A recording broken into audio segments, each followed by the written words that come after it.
Hi, this is Reverend Al Sharpton. We are in critical times. Healthcare premiums are going up, oil and gas going up, all kinds of things that are costing us what we are comfortable to or what we were getting by. That's why I am asking you to be at the National Action Network Convention, where we're going to have leading political figures, leading civil rights leaders, leading activists, leading faith leaders, leading youth activists convene at the National Action Network Convention, April the 8th through the 11th, where we are going to strategize, hear the plenary sessions, question, and come out with how we back up this whole retrenchment of our rights and our ability to live. It's not just about rhetoric, it's about a strategy and get results. That's why we in National Action Network have always been on the front line, and we need you with us more now than ever. To register, all of our sessions are free. All of our sessions are free.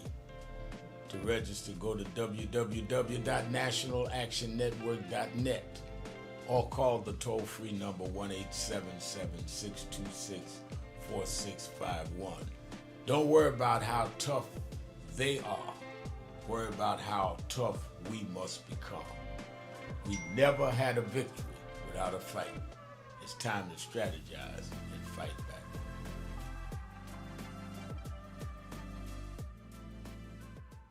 Thank you for joining us for Weekdays Live with Reverend Al Sharpton. Take the time to share this broadcast right now. Tell your friends it's time to keep it real with Reverend Al. Comment your questions now in the chat or call Reverend Al Sharpton directly on air at 877-532-5797. Now stay tuned for Reverend Al. This is Reverend Al Sharpton. As you watch the broadcast, support National Action Network. Go to www.nationalactionnetwork.net and be involved. You can join, take your membership right online, www.nationalactionnetwork.net. Getting ready to start the program, but we need you to be part of the movement.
I remember I was 12 years old.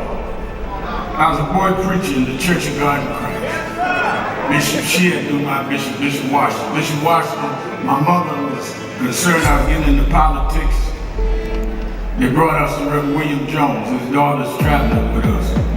And Reverend Jones introduced me to Jesse Jackson. I became his youth director in New York at 13.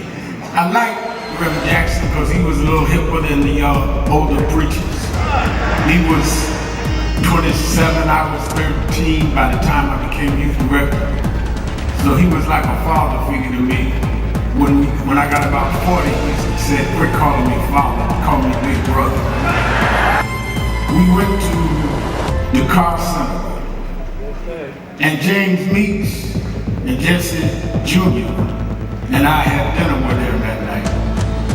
And that's where he said to us, Al, Meeks, Jesse Jr., y'all are my disciples. And we said, disciples. And for years we joked each other. I'd come in the room and Junior say, here's Disciple number one. But discipleship meant you carried forth the vision. The next day, he took me on the ferry to Goree Island, Mrs. Jackson. On Goree Island, he showed me where the slave camps were. And I will never forget, he said, Al, you see what that artifact is? I said, what's that? He said, they call it the door of no return. When you go through that door, you either made it to America or slavery. It's Monday, March 16th. Do you know what time it is? It's Al Sharpton's time. And for the next 3 hours, it's time to put aside all pretenses, deception, denial, or fronting. The time has come to keep it real on Keeping It Real with Reverend Al Sharpton. A very good afternoon to you all across the country. Good morning to our West Coast listeners, and welcome to our Sirius XM viewers at Sirius XM 126 listeners, where it is the urban view, where talk empowers and becomes action. I'm coming to you live from our National Action Network corporate headquarters in New York. And for you that are regular listeners, it's Hot Button Monday. Hot Button Monday for you that are not regular listeners is where we open up the mic and let you call in and talk about whatever is on your mind, whatever is in your heart. All you have to do is call us at 1-877-532-5797, 1-877-532-5797.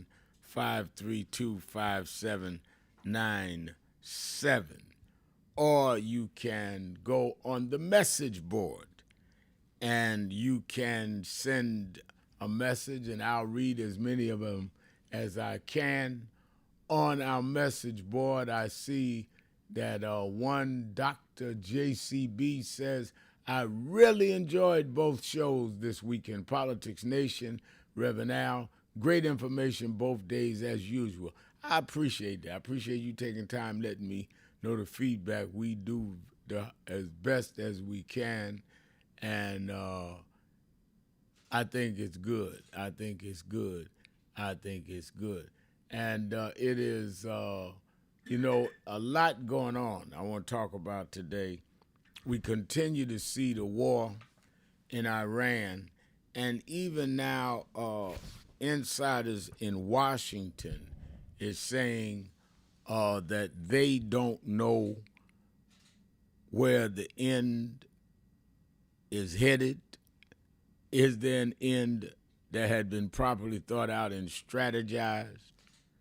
What is the exit plan? And the strategy that President Trump laid out is that he'll know when to get out. He'll feel it in his bones, which is comical if it wasn't so seriously under consideration by his cabinet to enforce that. It's just crazy. So we're going to talk about that. It is driving gas prices up. People want to know why you're talking about Iran, Reverend Sharpton, because your money at the pump is going up because of the oil and because they have messed up. I talked about this on Politics Nation. They can't get oil down the Straits of Hormuz, and it is where Trump now is even asking NATO allies to reopen the Strait of Hormuz, and Israel's launching limited attacks in Lebanon. all of this we are paying for at the pump. Then we see the Save America Act, which would return the battle that we fought under Bush and won, by the way, on voter ID. That bill, Save America Act, it looks like they don't have the vote to pass.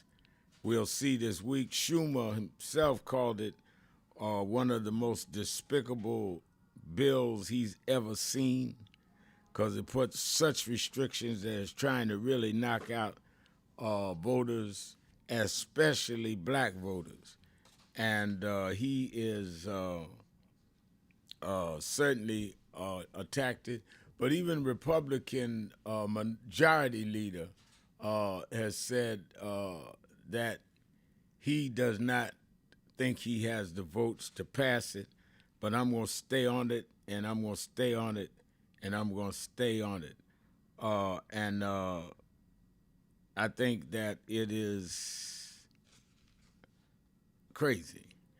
Well, the Oscars were last night, and Michael B. Jordan won the Oscar, black male, and I congratulate him. Sinners had been nominated for 16 nominations. I think they won 4. And overall, I think we have to be very happy and proud of Ryan Coogler. But overall, it was better than it was, but still not where it ought to be. And Nash Action Network and I were at the front of fighting when the hashtag came out, Oscars So White. We went and marched on the Oscars and did a lot of moving around on that. So I'm monitoring that. Some improvement, but we're not there yet. And I think that it is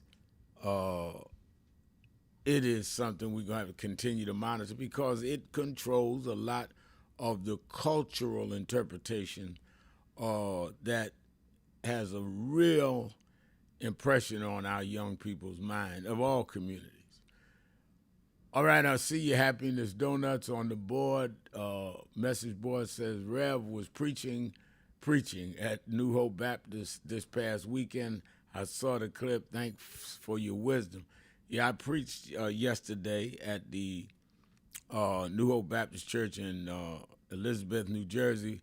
The pastor is the head of our region, Northeast region of Nash Action Network, and the founder of NAN Tech, our big technical center, teaching young people in technology in the NAN Tech bus that you see at the convention every year outside. Where they go in the community and teach kids technology coming up on the bus. Like we used to go up on the bus with school, libraries on wheel. And it was his 24th pastoral anniversary, and I went to preach for him, and I'm very proud of him. I see the mayor, Rodney Jones, is saying we have too many programs that capitulate to who is in the White House. He says Politics Nation with my shepherd are always the best because there's no lies, just facts. All right, thank you, Mr. Mayor. So we're kicking off to a week. I really, really want you to weigh in on your views on the war in Iran, the fact that we are now seeing the opposite of affordability because they're driving the oil prices up. The fact that the SAVE Act must be defeated. It looks like it will, but we don't know. It's not done till it's done. And you may want to give your views on the Oscars and the Academy Awards. And I see you, Bruce Turner, saying hello, Rev, and the message board. And I got a little note from our producer saying to address the confusion of the Target boycott. All I'll say to that, because I don't like to criticize people, and it's hard to compliment people when it goes so amiss. So even I'm having to find a hard time figuring out how to make sense out of it. But all I can say is when you step out, you ought to step out and keep unity. Otherwise, you hurt more than you help. And when I found out there was some tension a few months ago between the original organizers and the others, I called the original organizers and said, wait a minute. I had a meeting. I thought all of y'all were together. I had the meeting with the people that are out there now and the CEO at their request. And I'm sorry, I will not be involved in any more meetings. I will not support anything but the boycott. That's where I am. You got to have integrity in this thing. And that's why Keepin Armstrong said that she thinks we set a good example. And if you're going to be national leaders, you can't just disrespect the people that start things in localities. So that's the only comment I'm going to make on that. I'm not attacking anyone, but I'm not happy at the public feud that only helps to fuel those forces against us and gives other companies ways of ducking, saying, well, I don't want to get in the middle of no internal fight. It's just not handled right. It is one shade this side of embarrassment. Let's take a break, and we're going to open up the phone at 1-877-532-5797, 1-877-532-5797, Sharpton. Keeping it real. Be right back. Somebody saying the volume's too high.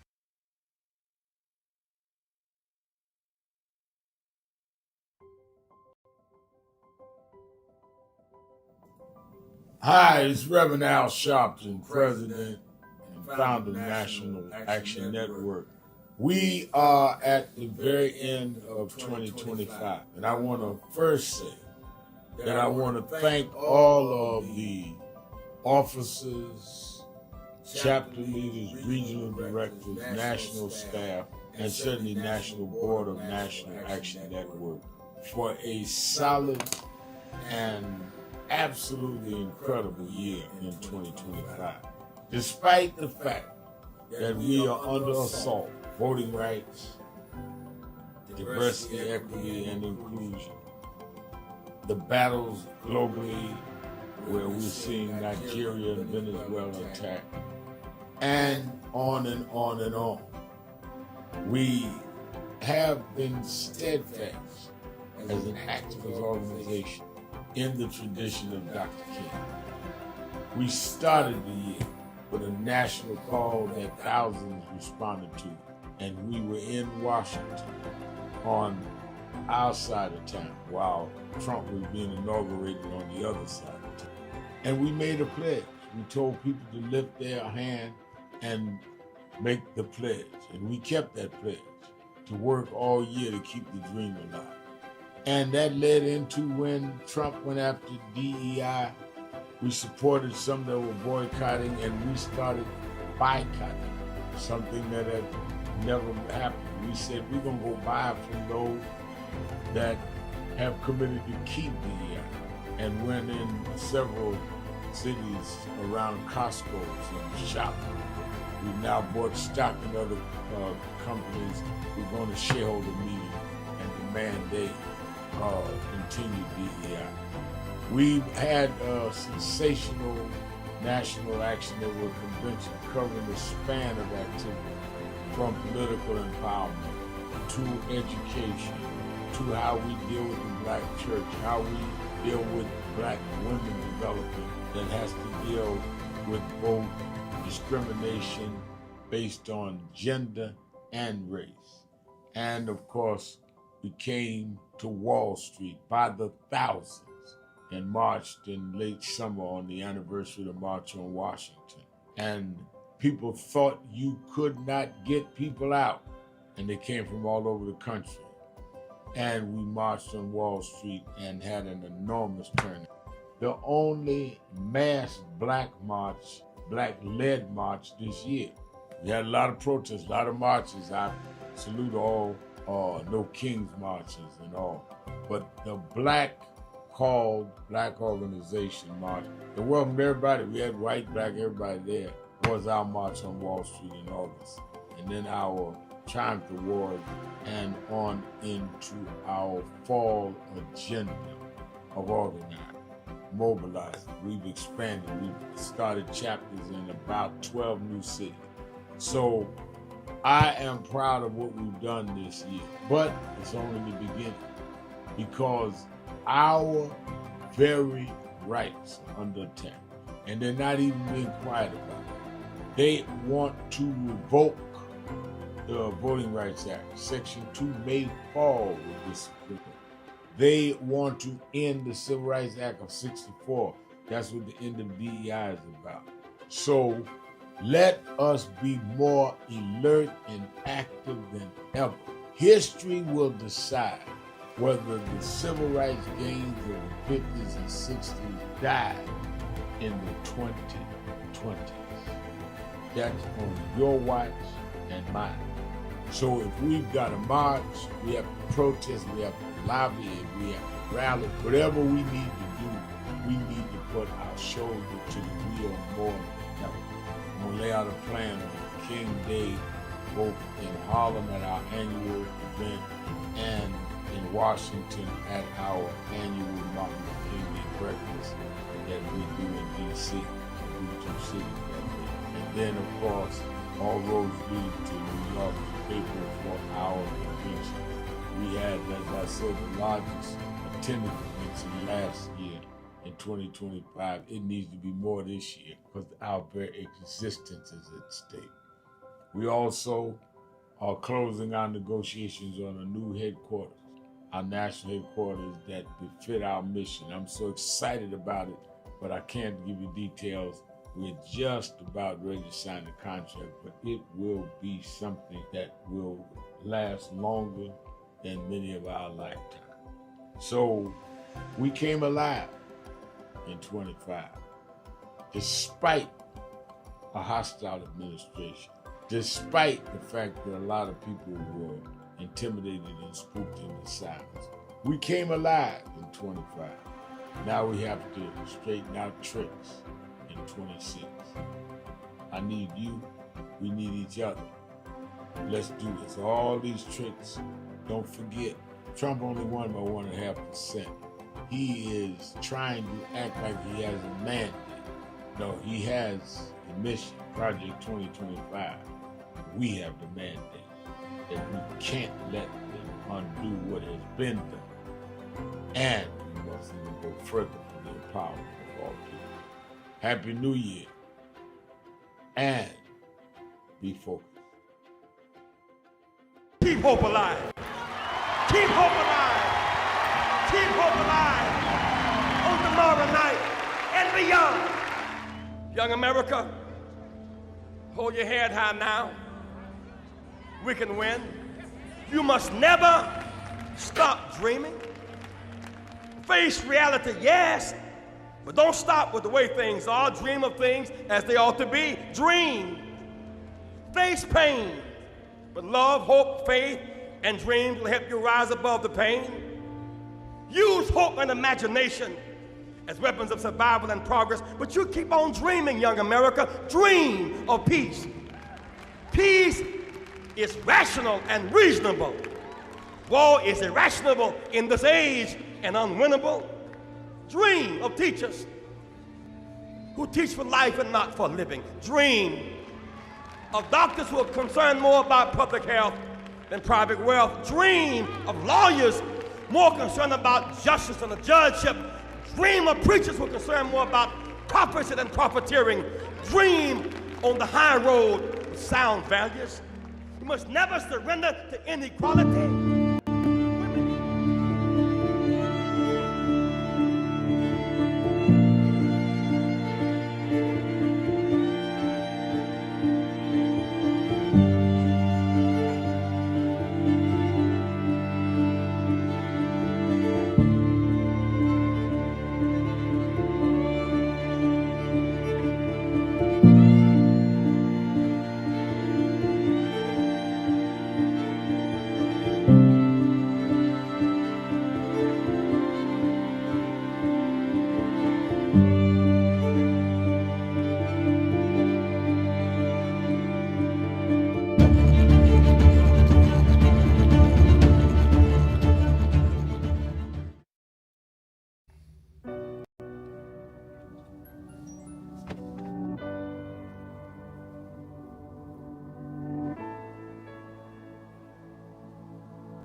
in London, yeah. We've got many problems there.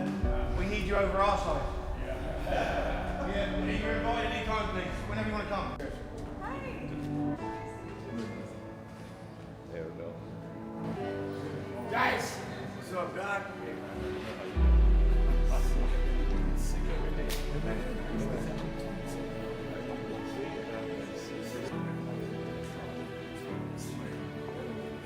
So we are in not a political dilemma, we are in a moral dilemma. And if the black church does not come with a prophetic voice, then who's gonna do it? We go through all the data. Keeping it real, keeping it real. I'm your host, Reverend Al Sharpton. And we're back. It is Hot Button Monday. Whatever is on your mind, whatever is in your heart. I was talking to someone that listens to the show every day out in New Jersey yesterday when I went to preach in Elizabeth, and he was saying he does not understand how people all weekend are fussing, arguing, and screaming at the television when things are going down that Trump is doing or somebody's doing, and won't get on Hot Button Monday so that the nation can hear them. And the powers that be who monitor these shows will be reporting, the people aren't satisfied, the people are saying this, that, or the other. I said, I think people are not, my response to him was, I think people are not as cognizant of the fact that to make a public statement, pro or con, means more than just going off at home and nobody knows your view but the folks in your house. And I said, that's why I do Hot Button Monday. And we turned Tuesday in at the recommendations of our listeners to Tell It All Tuesdays and at end the week with Exhale Friday.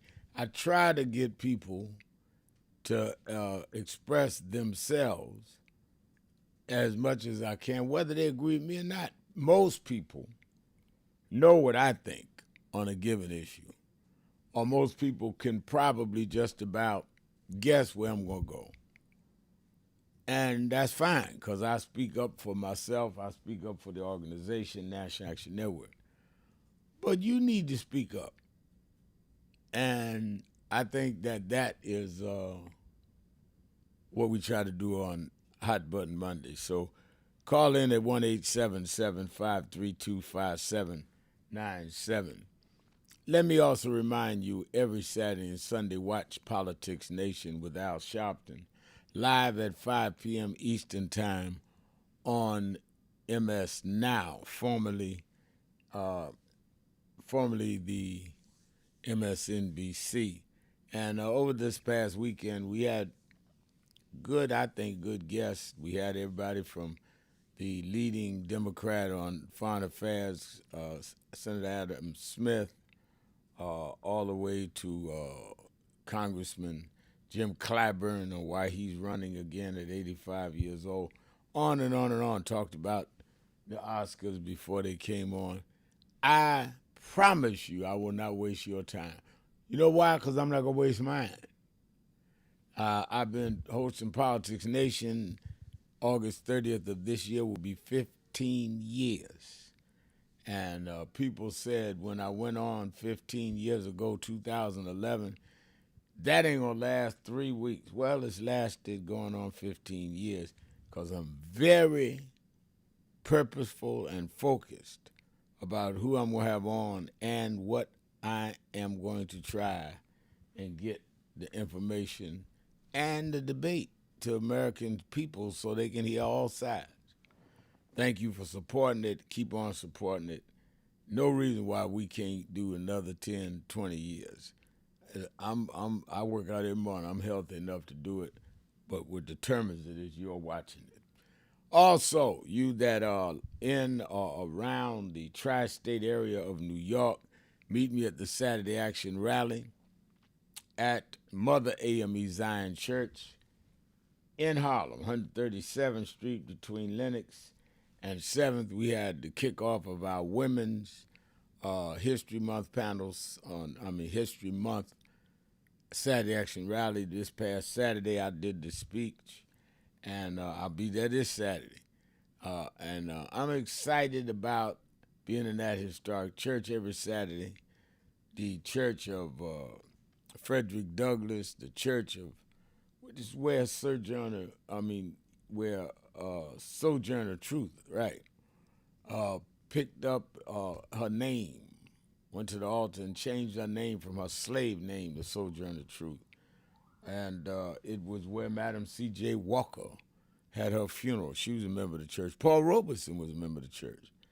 And I'm excited about they've given us Saturday's Day in Transition as we get ready for our new national headquarters. And we are just about a couple of weeks off. I'm trying to finish up so I can announce it at the convention. And we're very close. It's gonna blow your mind. And of course, as I said, the convention, I think the numbers, I'm gonna get the new numbers, but we were almost at we were like 7,600 something, or when I went off Friday. But registration's high. I said I was gonna cut off at 5,000. They were coming in so strong. I said, let's go some more. And with our students coming in from the HBCU tour and from our chapters, we're going to be well over the 10,000 we were last year, because all the sessions are free.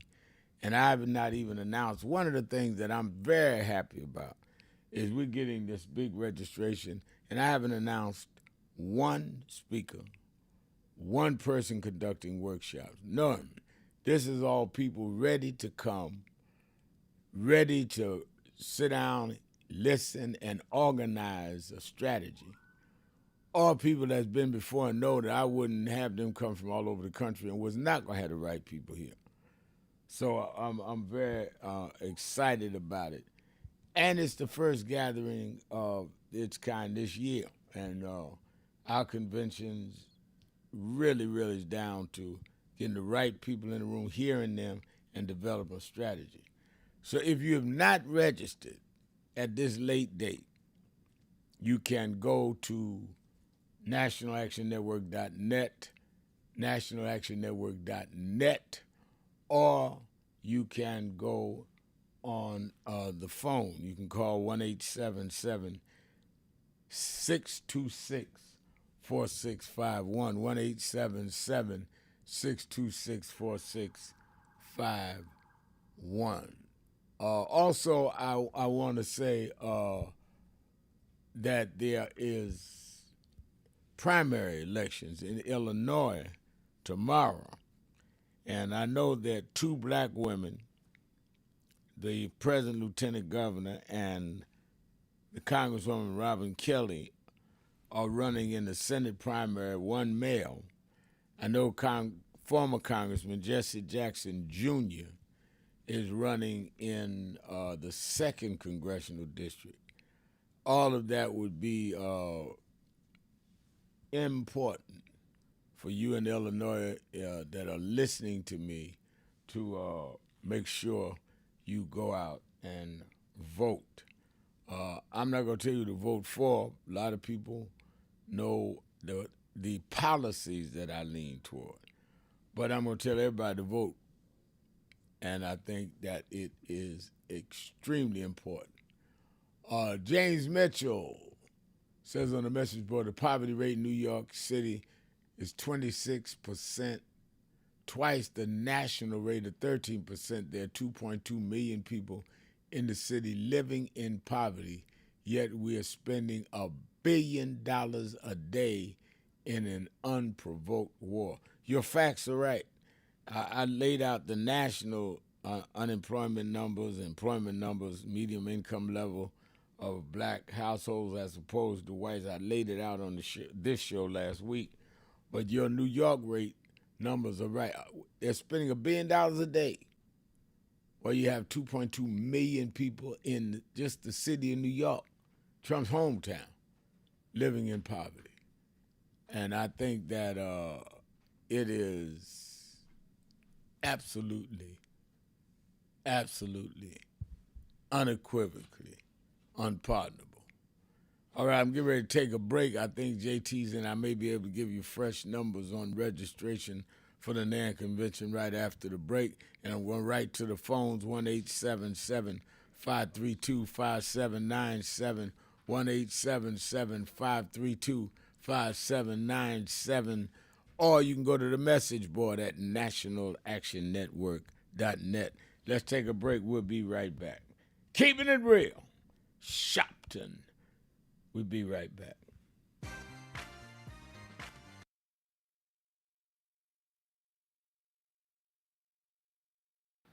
Around this is so wicked. Now they're going to, they released last night a memo that said that the FBI was investigating good. They're trying to come up with something on the victim. Not they going to investigate who shot her. The ICE agent shooting in the head 3 times. They're going to investigate her. And you wonder why we need movements. You wonder why we need to stand up. Hakeem Jeffries was here Monday. Why we need to deal with this midterm election. Well, Reverend, I get calls on my radio show today. Well, I don't see where voting changed them. All right, let me tell you where, if they lose the Congress this year, where it changes. The speaker would be Hakeem Jeffries, who grew up right here in Name, as he said on Monday. The speaker decides then the calendar for the legislative session. The chairs of the committees become Democrats. So the Judiciary Committee, now watch this in the barbershop. The chair of the Judiciary Committee, y'all saw the Judiciary Committee have the hearing and brought in the special counsel yesterday. Well, the chair this time, if the Democrats win, would be a Democrat who could then subpoena the Attorney General Bondi, all of the folks that were involved in January 6th. They can subpoena the Vice President, all of them, because you've got the power of the gavel. Wonder why nobody has asked Pence how he felt running for his life January 6th. Well, if you get the Judiciary Committee, you can subpoena Pence. This is a defining moment. As our world faces urgent challenges, the movement comes together. National Action Network's 35th anniversary and convention, April 8th through the 11th. Leaders, activists, and community voices united for justice and change. The moment is now. Be in the room. National Action Network. Power in action. 35 years of justice, impact, and purpose.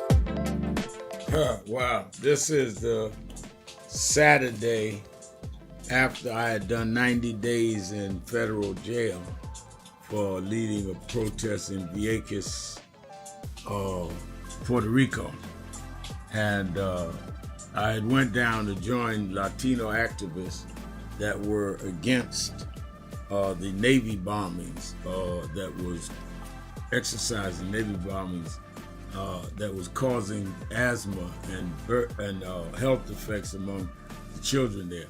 And I was on my way to Saturday rally one Saturday, and I said, if they're going down there protesting that, and there were protesters, they would go out in the Navy base in the field and lay down, and they'd arrest them for being on federal property. And if they were doing that, then I would join them, because many of the Latino leaders went to jail with us protesting Amadou Diallo. I ended up having to do 90 days in federal jail. They transferred me from the federal prison in Puerto Rico, me and 3 others that went. They only got 40 days. They said because had a long sheet that it was of many other civil rights arrests, they gave me 90 days. I had to do 50 by myself. when I got out and went to the Saturday rally, Stephanie Mills, who we'd known each other since we were kids, she was there and sang at the rally that Saturday. That's this, her singing Home, as soon as I get home. One, she knew I loved the song, but two, it was appropriate because I was coming home. And we won that. They closed the Navy base in Vieques, Puerto Rico. You go there now, there's buildings and condos and a little plaque for the four of us. They call the Vieques Four.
Everyone look here. Say it again, Miss Pearl. Voting rights. Voting rights.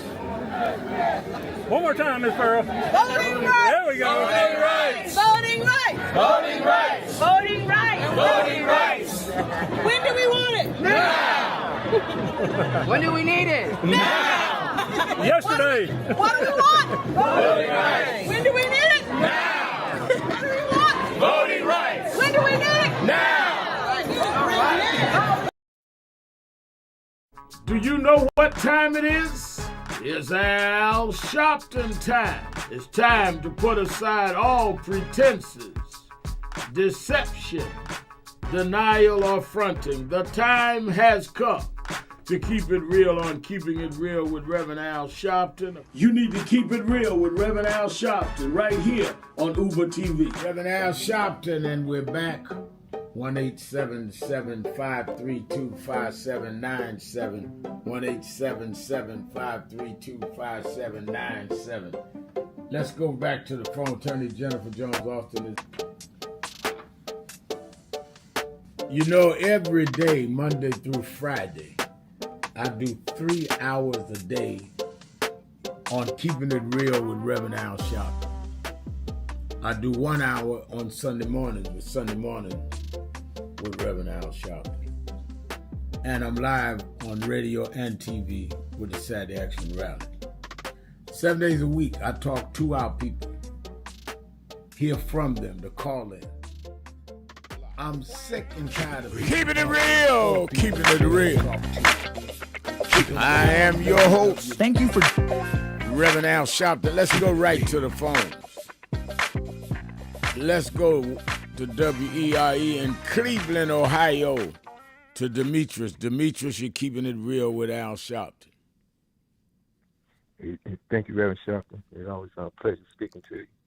Pleasure's mine. I just want to, that's okay. I just want to speak concerning the war that's going on with Iran and the rising oil prices.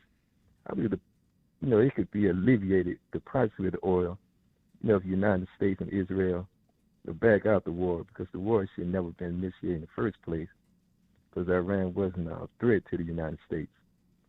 And so if the United States stopped bombing Iran and Israel, I'm pretty sure Iran would have no threat to the Strait of Hormuz, and then the world economic system wouldn't be threatened because of the oil crisis.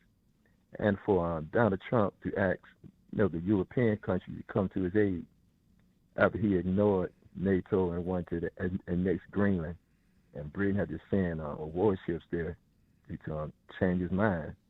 That just shows how you have a one-track mind, and almost like sort of like a psychopath who want to do what he want to do, Right. yet to have no conscience, but yet want to ask for someone help.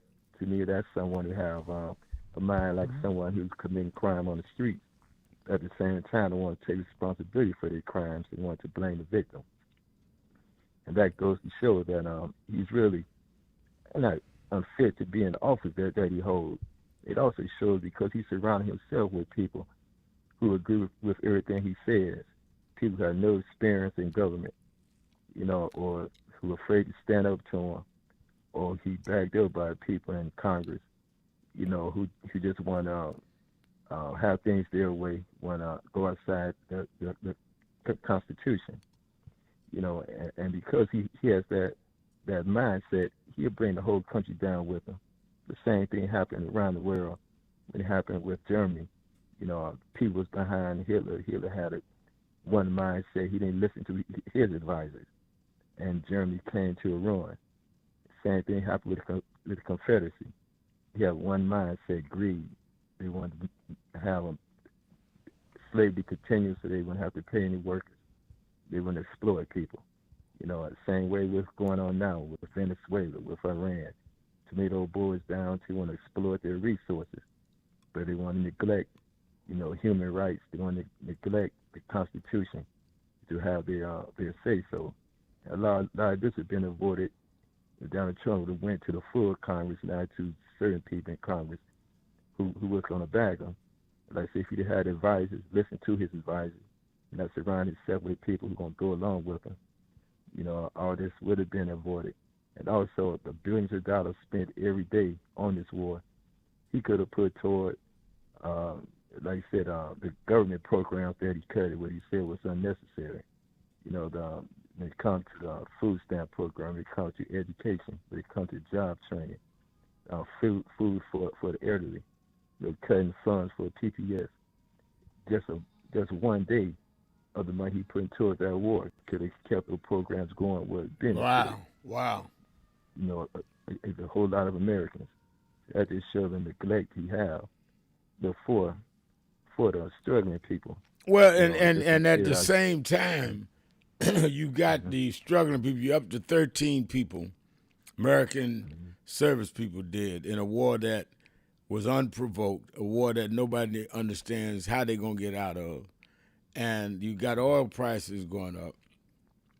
And at the same time, you have the president making all of these outrageous claims that he'll end it when he feels it in his bones. And I mean, just playing with the lives of the American people, including the people that voted for him. He got 5 deferments to not go in the military during Vietnam. 5. And yet he's out there, got all of these military men and women out there, lives on the line, some losing their lives, with no end in sight. And they talk about regime change, and they talk about no. They talked about regime change in Venezuela. They went in and arrested the head of state and his wife, brought them. They're still over here, federal jail here in Brooklyn, New York. And the regime hasn't changed. Maduro's vice president is the head of Venezuela now. So this is about some bullying for business because both of them are oil-rich countries. And now there's some negotiation they're saying, I was reading this morning, with Castro's nephew or Raul's son about something in Cuba. So is this the president of America First? I don't want no wars. I'm going to do America First.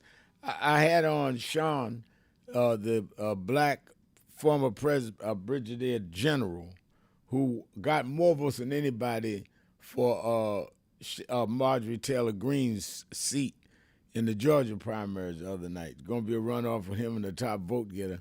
But the top vote getter couldn't get to 50%, even with Trump's nomination.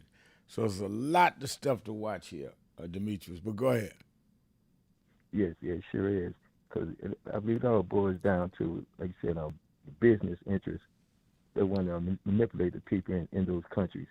And, in this administration and those behind Trump, they really have no concern for the soldiers. They they just a pawn in the game to achieve what he wants. Same way he didn't have no consideration for those who voted for him, because they the ones paying the high gas prices. They the ones who suffering in the streets.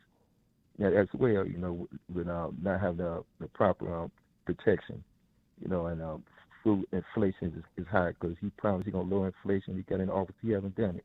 So he really deceived them as well. So he had an agenda to benefit himself and those who backed him, the big interests, because they knew what they was doing. Cause it's not just Donald Trump, it's some of those who always been pushing for one-man government so they can stay in power and eliminate the Democrats or any others. They just want to give up the power at the state, local, or national level. And lastly, I just want to mention, I believe the airport workers, who check the bags and so forth, they're not getting any pay.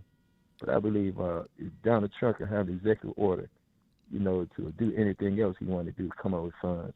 He'd come up with funds for those workers as well, because it is a national emergency, just like if it was a flood or he asking money now, for national security and so forth, ask money for the workers so the people can be secure, flying on the different flights, instead of just one Congress to pass the bill so ICE can continue to be funded.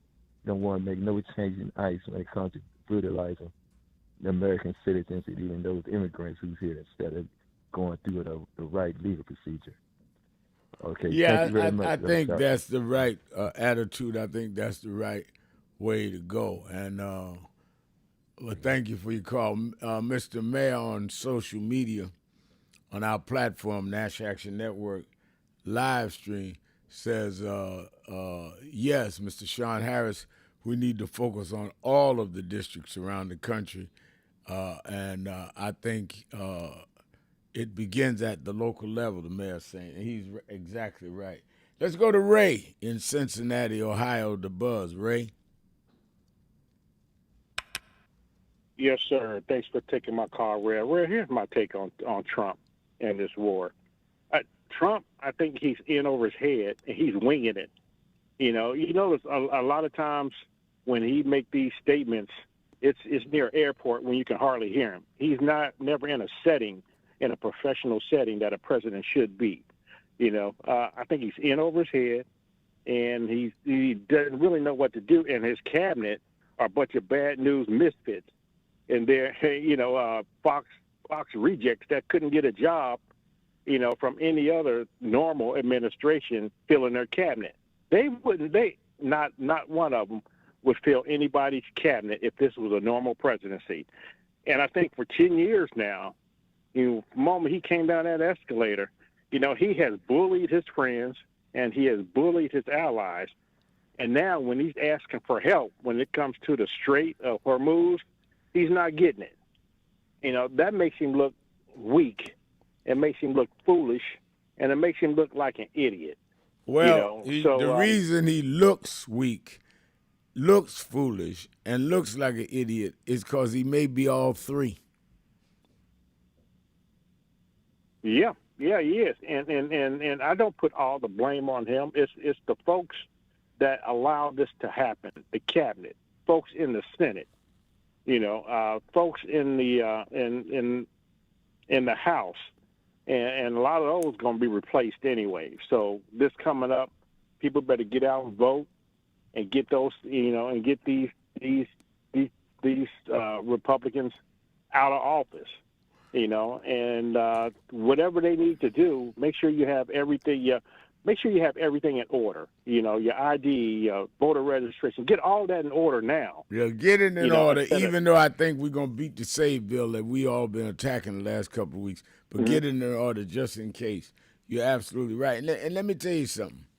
When you see Trump on a global stage, where he announces a border peace or something, and then he goes and grabs Venezuela, then goes and grabs Iran, and then you see him say out his own mouth that I don't know when to get out. I'll feel in my bones.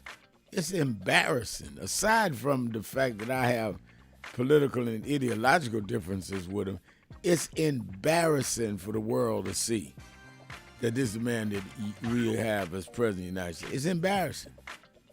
And I think he said something about doing something for fun. Either bombing, keep bombing. He said even if it stops, we may just do it for fun. Yeah, he did say it. You know? Yeah, So, it's unbelievable. Thank you for your call. Let's take a break. Coming back to everybody. 1-877-532-5797. 1-877-532-5797. Sharpton. Keeping it real. Hot Button Monday. Be right back. Breaking news. The issues.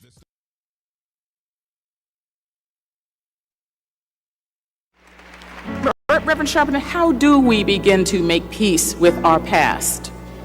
I don't think it's our obligation to make peace with our past. I think it's our obligation to learn from our past and to understand that soon we gonna be the past. I mean, a lot of us act like we gonna be permanent and that the past is the past. If we draw on the strengths of the past and uphold the dignity and the integrity of our people, and then perform it at our highest level in our generation, as Dr. Moss said, that's our obligation. You know, one of the reasons that I've been so concerned about this cultural tone that we're in now is a lot of us have lost the dignity that our community has shown from Jamestown to now. I've questioned some of the artists that no longer sing to uplift us. And there's never been a generation that didn't use our music and our culture to lift us up. And the excuse is where they say, well, we just want to show what's there. But we never just accepted what was there. We always looked at what was there and looked through it and brought our people the way it needed to be. So in slavery time, we were singing Go Down Moses and Swing Low Sweet Chariot. We wasn't singing about the cotton picking nigga in the field. That's what we saw, but that's not what we sang. In slavery,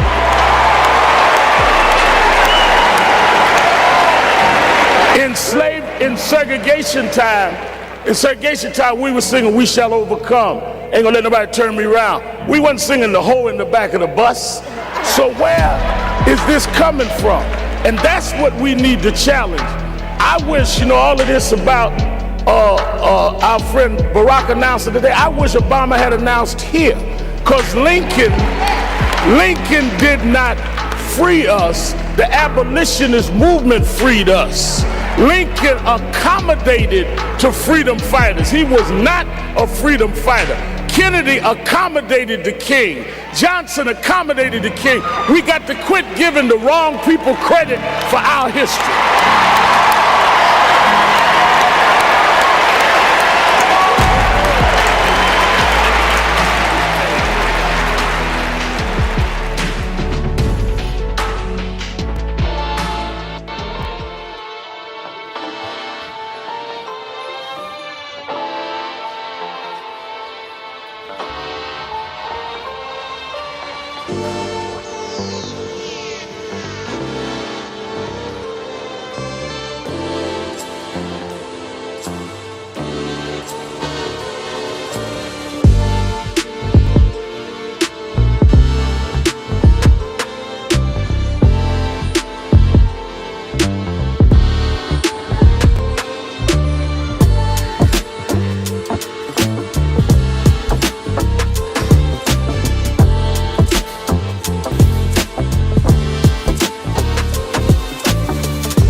I remember I was 12 years old. I was a boy preacher in the Church of God in Christ. Bishop Shear knew my bishop, Bishop Washington. Bishop Washington, my mother was concerned I was getting into politics.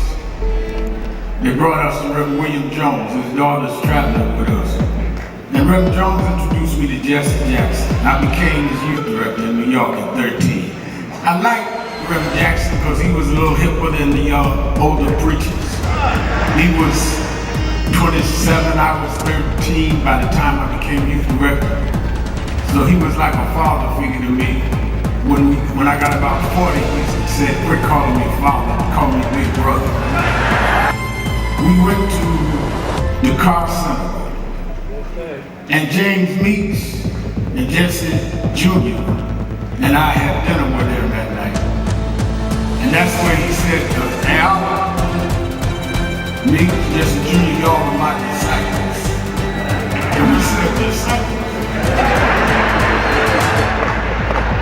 And for years we joked each other. I'd come in the room and Junior said, here's disciple number one. But discipleship meant you carried forth the vision. The next day, he took me on the ferry to Goree Island, Mrs. Jackson. On Goree Island, he showed me where the slave camps were. And I will never forget, he said, Al, you see what that artifact is? I said, what's that? He said, they call it the door of no return. When you go through that door, you either made it to America to slavery, or you died in the Atlantic. The door of no return. But I talked to him about 3 years ago, and I reminded him, I said, remember you brought me to the door of no return? He said, yeah. I said, well, we did return.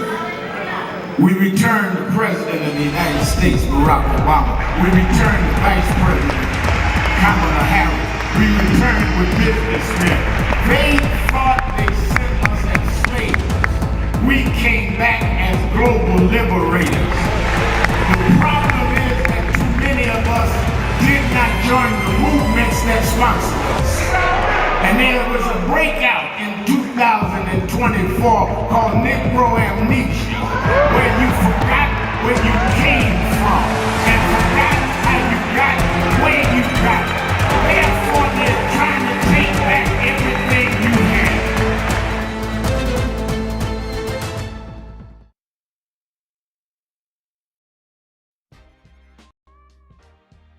Hi, I'm Reverend Al Sharpton, inviting you to be at the National Action Network National Convention with faith leaders, political leaders, where we plan our civil rights strategy.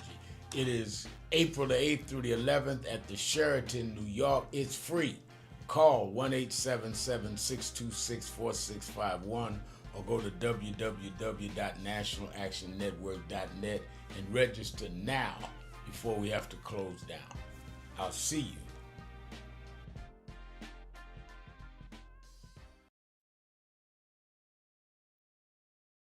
Well, Reverend, it looks bad now. Look at Iran. Look at what's going on in Minnesota. Look on. Yeah, but I was raised by them to realize that after storms, if we do the right thing in the storm, if we organize, if we register, if we do what we're supposed to do, there's always a rainbow coming out. The rainbow don't show until the storm is over. The rainbow gonna come out in November. The rainbow gonna come out in 28. We're gonna fix these tricks in 26 and march through the gates in 28. We didn't come this far to turn around now. We won't go back. We won't go back. We won't go back.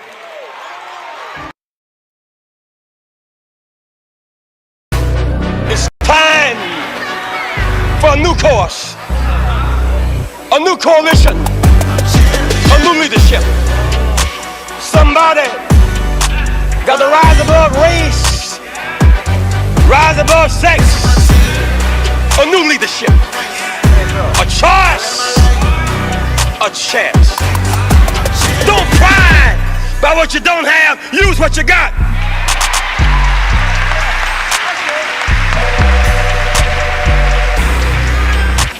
Everybody in town was scared of Goliath. We got more and more folk and fewer services. We cannot stop. We got to rise on higher. Little baby, Little David took off his unnecessary garments. Little David didn't want to get weighted down with a lot of foolishness. Little David took what God gave him, a slingshot and a God biscuit, a rock.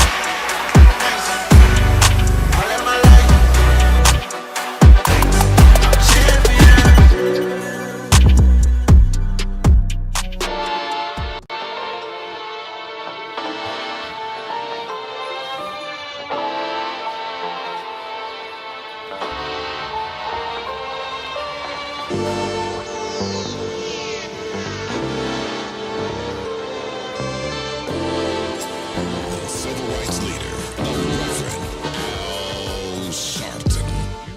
Keeping it real, keeping it real. I am your host, Reverend Al Sharpton, and we're back. 1-877-532-5797. 1-877-532-5797. Or you can go to the message board at www.nationalactionnetwork.net. www.nationalactionnetwork.net. And we are joined, as we are every Monday, to kick off the week and for our Hot Button Monday. He, of course, is really by this time needs no introduction, but he is Democratic strategist as well as founder and CEO of Blueprint Strategy, LLC, the one and only Antoine Seawright. How you doing, Antoine? Rev, it's good to be with you, and to the folks who are in harm's way of the weather patterns we're experiencing around the country. Certainly be safe. Everyone, please continue to be safe. Yeah, it's disturbing weather patterns in different places, and I'm looking at. I'm supposed to be on the road this week, but I'm watching those weather patterns. You're correct. A lot happening on the political scene, Antoine. Let's start with the fact that there's been a real push by the president and the Republicans to pass the SAVE Act, which is basically returning to voter ID and other ways of inhibiting, preventing, slowing down votes disproportionately in black communities. And the last we heard over the weekend is even Senator Thune is saying he does not think he has the votes, the Republican leader of the Senate. Schumer has said it's the most despicable piece of legislation he's seen in a long time. What are you hearing from Washington on the possibilities of this act being stopped, even though the president says he will not sign anything unless they pass this act? Well, the president wants to pass another red meat piece of legislation to feed his hungry base, because they're hungry and thirsty and they're circling the wagons and they need to be fed. If the devil is always in the details, as we say down south, Reverend Al, and the truth of the matter is the SAVE Act is not only an act of voter suppression, but it returns a poll tax and it disenfranchises millions of Americans, particularly communities of color. If you think about this, 9% of eligible voters in this country do not have easy access to documentary proof of citizenship. 52% of registered voters do not have an unexpired passport with their current legal name, and 11% of registered voters do not have access to their birth certificates. And additionally, birth certificates often lack in our communities from an access standpoint, not to mention all the other hurdles and holes that voting rights activist groups have pointed out around the SAVE Act. And so this is just a way to feed his base, because they want this perception. They want to continue peddling the big lie that somehow or another elections are being stolen, and they're being stolen in certain communities. So I think this is another distraction, piece of tactic to defray away from the real crisis in this country, not voting issues, but certainly cost of living issues and affordability issues, Reverend Al. Now, aside from that, he is in a real political quandary with this whole war he has started in Iran. Now he cannot get some of the allies that are NATO allies involved.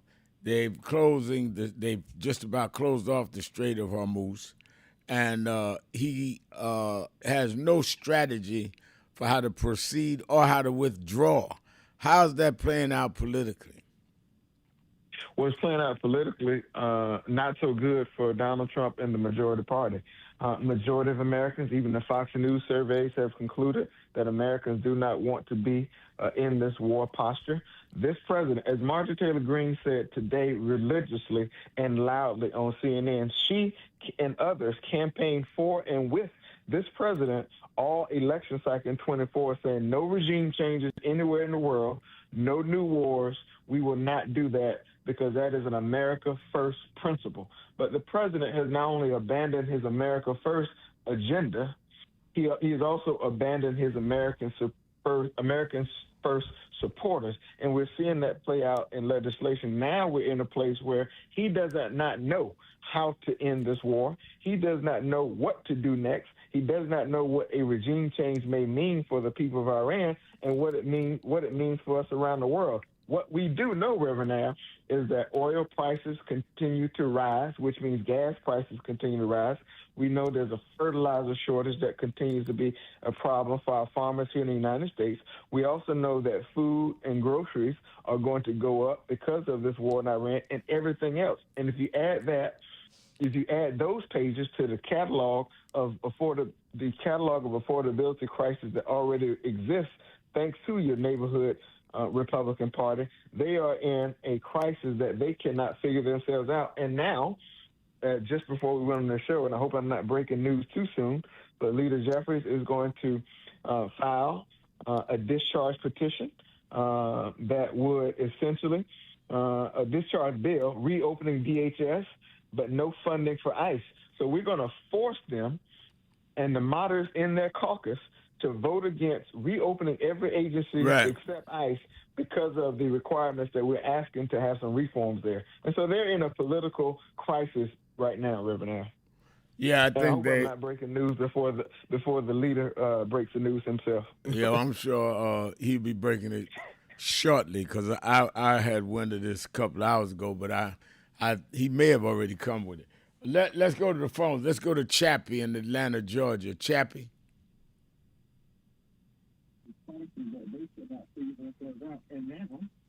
Chappie, are you listening to me or the radio? They're on the 30-second delay, sir. Yeah, I think he's on the 30-second delay and gonna miss his call. I think that clearly. Hello, Chappie. All right, no, he's listening to. We're on the 30-second delay, so he's listening to the radio and not listening to his phone. Let me go to Disco Brian in Philadelphia, Pennsylvania. Disco Brian. Hey, Rev. Hey. Delighted to be here with you and your spectacular co-host, Antoine C. Wright. Happy Hot Button Monday, or Manic Hot Button Monday, I guess we could call it. Rev, I wanted to address the upcoming primary in Illinois. In the 9th District, I wanted to beg and plead anybody who might be voting there to do whatever you can to make sure the woman running as the extreme leftist candidate there, Kat Abu Ghazala, is not sent to the House of Representatives. She is 27 or 28 years old, and she told Tim Miller of The Bulwark in an interview that she identified as a Reagan Republican when she was a teenager, which was just 10 years ago. And she says that she was the president of her high school's YAF chapter, Young Americans for Freedom. Do you remember Young Americans for Freedom, Rev? I do. Now, I'm trying to make sense of this. So there was a chapter of the Reagan Republican Young Americans for Freedom organization in high schools in America in 2016. Is that possible, Rev? I mean, is that? Do either of you know if there were active chapters of YAF in high schools 10 years ago? Do you either of you guys know? I've not heard that. No, I don't recall that. I have not heard that. It doesn't make sense to me. I just can't make sense of it. And that would be like me identifying as a Johnson Democrat when I was in high school in the early 90s or something. It just doesn't. So I'm just, when it comes to red flags, Rev, she is one of the reddest. And, again, she's the one that famously held up the sign instantly when they asked the question, should Leader Jeffries, continue to be the leader of the Democrats in the House, and she held up her sign no proudly, almost in a Sig Heil. Anyhow, so if you're in Illinois 9 listening today, I hope you vote against Kat for somebody who is less suspect. Rev, there's one more thing I wanted to mention that's been on my mind, and it's kind of related. And it's a sensitive issue, I'm sure. But back for Mamdani won, he was interviewed by Mehdi Hassan. This is when he was running for mayor, and Mehdi asked him this question: what do you say to Democrats who say that you and the far left are responsible for Kamala's loss? And you know what Zoran's answer was? It was this: I would ask, who was running Kamala's campaign? You will not see me campaigning with Liz Cheney in any of these 5 boroughs. And that was his answer. So Zoran admonished MVP Harris for campaigning with Liz Cheney, a Republican whose entire agenda was imploring Republicans to not allow Trump a second term. And now he's had his second photo op with Trump in the Oval Office and says that he's in regular private dialogue with Trump, and he says he won't disclose what they talk about and who Trump bragged about being friends with during that State of the Union. Rev, it doesn't sit right with me, and I'm wondering if you have any thoughts on any of that. I definitely think that we're dealing with a mentality of people that are totally insensitive. I don't even know if that's a strong enough word, to where it comes to life, even of the people defending the country, and to the needs of the people in the country. I think that we're in an unprecedented time. I see the clock. Let me take a break. I'll hold you over, Brian. We'll come right back. Keeping it real. 1-877-532-5797. Sharpton. Keeping it real. Be right back. Breaking news.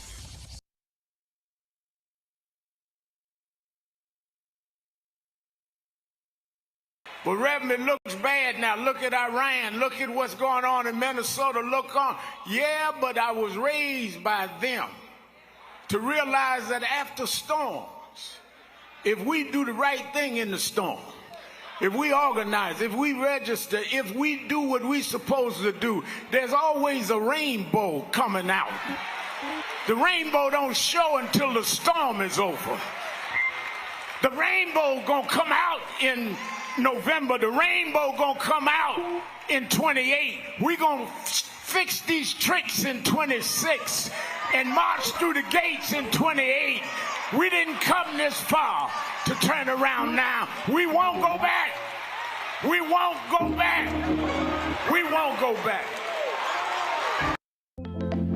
National Action Network. Power in action. 35 years of justice, impact, and purpose. Wow. This is the Saturday after I had done 90 days in federal jail for leading a protest in Vieques, Puerto Rico. And I had went down to join Latino activists that were against the Navy bombings that was exercising Navy bombings that was causing asthma and health effects among the children there. And I was on my way to Saturday rally one Saturday, and I said, if they're going down there protesting that, and there were protesters, they would go out in the Navy base in the field and lay down, and they'd arrest them for being on federal property. And if they were doing that, then I would join them, because many of the Latino leaders went to jail with us protesting Amadou Diallo. I ended up having to do 90 days in federal jail. They transferred me from the federal prison in Puerto Rico, me and 3 others that went. They only got 40 days. They said because I'd had a long sheet that it was of many other civil rights arrests. They gave me 90 days. I had to do 50 by myself. When I got out and went to the Saturday rally, Stephanie Mills, who we'd known each other since we were kids, she was there and sang at the rally that Saturday. That's her singing Home, as soon as I get home. One, she knew I loved the song, but 2, it was appropriate because I was coming home. And we won that. They closed the Navy base in Vieques, Puerto Rico. You go there now, there's buildings and condos and a little plaque for the 4 of us. They call the Vieques 4.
Thank God I was blessed to have both in my life, both historic, strong figures.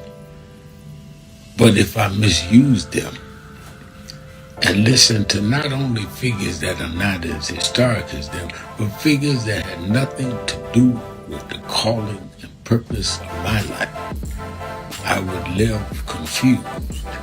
I'd be double-minded. I'm clear. And what I want you to do is be clear. Clear on who you are and why you are. And a lot of that will be exposed to you and others by who you are around and who you allow to enter your head. Keep people at a distance that only have a distant and unclear vision of who you are and who you are supposed to be. They could be your blood relatives, but they could not be the ones that accompany you toward what you ought to be about. Everybody good to you ain't good for you. Everybody that makes you laugh sometimes end up making you a joke. I want to talk to you. I want to talk to you. Just break.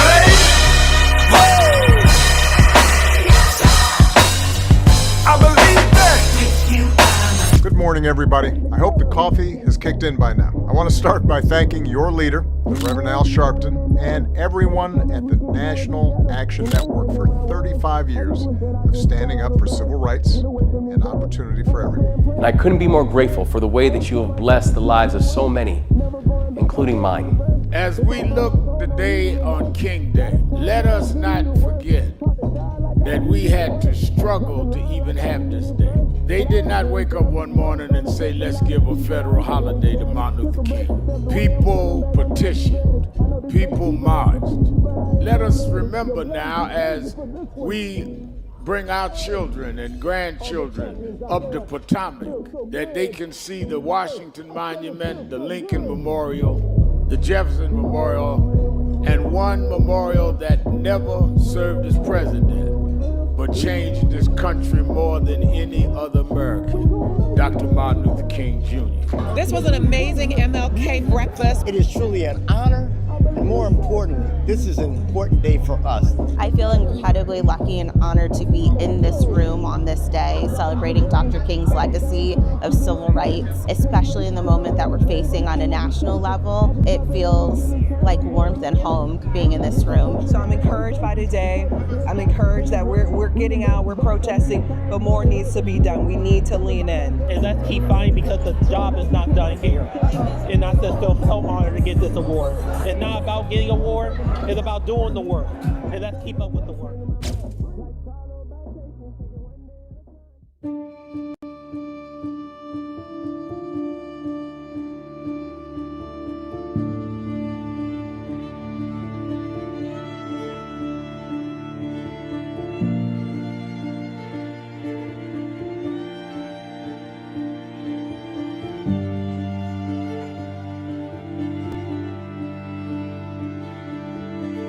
Robert Culp used to do a show with Bill Cosby, I Spy, and he did a documentary on breadbasket, Robert Culp.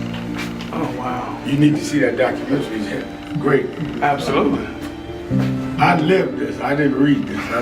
I was there. You true to this? I'm true to this. Not new to this. I ain't new to this. Vote to phone Troy. He was, Jack O'Dell was one of the guys that Kennedy warned Dr. King about. Say he was a communist. Okay, wow. Jack O'Dell and Stanley Levinson. And Reverend brought him in. Nobody else in the movement would deal with Jack. Reverend brought him in. Oh, yeah. Sure. Just us. Just us. But there's stories behind all of it. It didn't just happen. But I am somebody. I may be on welfare, but I am somebody. I may be in jail, but I am somebody. I may be an educator, but I am somebody. I am black, beautiful. Keeping it real, keeping it real. I am your host, Reverend Al Sharpton, and we're back. 1-877-532-5797, 1-877-532-5797. Antoine Seawright is our co-host. Let's go back to Disco Brian in Philadelphia. Disco Brian, repeat what you had raised so Antoine and I can finish our response. Gladly, gentlemen. Yeah, I'm just asking this.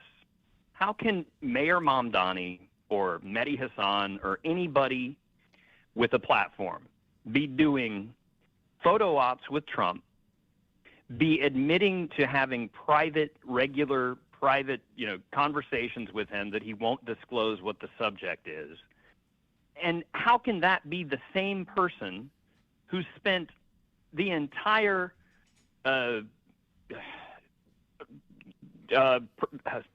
all of 2024 and early 2025 admonishing and condemning MVP Kamala Harris for campaigning with Liz Cheney, the most anti-Trump Republican who, lost her political career due to her anti-Trump agenda and trying to sound the alarm on what has become our waking nightmare. I mean, I just wish there were some contrition. I wish there were some accountability for Mayor Mamdani or anyone else who is, making it who has, you see the contradiction, do you not, Rev? I do. I mean, I think that you can. All right, let me put it this way. You need to be consistent whatever position you take. So if you take a position that no Democrat or progressive or activist ought to be dealing with the Republicans, then you've got to stick to that position even when the Republican wins the White House, as in the case of Donald Trump. If you take the position that you can talk to everybody, but don't change your position and be loyal to your position, whether you're talking to Trump or the Republicans or whether you're talking to other Democrats or progressives, then people have the right then to say, you've said that in advance, that's your position. And I think that there have been some that you named that had attacked Kamala Harris. I know Mehdi did. I don't remember or know what Mandani did.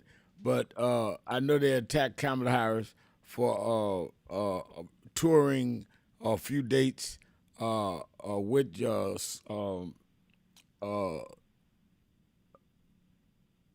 Liz Cheney. Yeah, Liz Cheney. I was getting the block.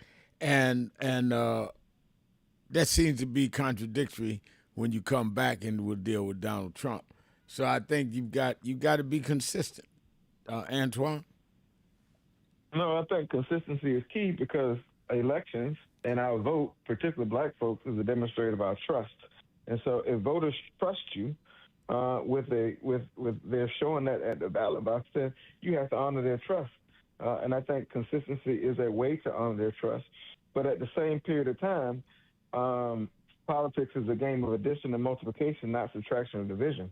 Donald Trump needs Mandani to be successful just as much as Mandani partially needs Donald Trump to be successful in New York. If Trump withholds federal funds from New York, then Mandani can't be successful and New York would fail, which means that a lot of other things, the financial capital of the world, would fail. New York, Donald Trump cannot afford for the financial capital of the world to fail. That's why he's cuddling, playing footsie with Mandani every chance he gets. At the same period of time, Mandani cannot be fooled by Donald Trump because there's no education in the second kick of the mule. We've seen him kill and politically his own and kick his own, so he darn sure would kill politically and kick Mandani every chance he get because Mandani positioned himself as being polar opposite to Trump and a thorn in the side to Trump. And so I think multiple things can be true here. But I will also add, because this is personal for me, is that we've got to learn as a party that the differences we may appear to have amongst each other do not compare to the differences we have with the other side. And we cannot compromise on our values and the things that we stand for because that's how we start to lose the trust and the confidence of some of the most loyal voters in this country, and that's voters who look like Al Sharpton and Antoine Seawright. Yeah, no doubt about it. I also think that the kind of switching bait and inconsistency is what makes it difficult to get a lot of new and young voters to vote because they feel that the players are not being honest or the people that are projected are not being honest. So they have a ripple effect. It stifles new registration, stifles turnout, and it doesn't benefit anything. And I think that you must always be clear to the public what you're doing. Any kind of instability make people that are already reluctant to be involved to be even more reluctant. Brilliant. All Thank right. you, gentlemen. Thank you for your call. Let's go to Jay in South Carolina. Jay? How are you? I'm fine. I'm fine. Good.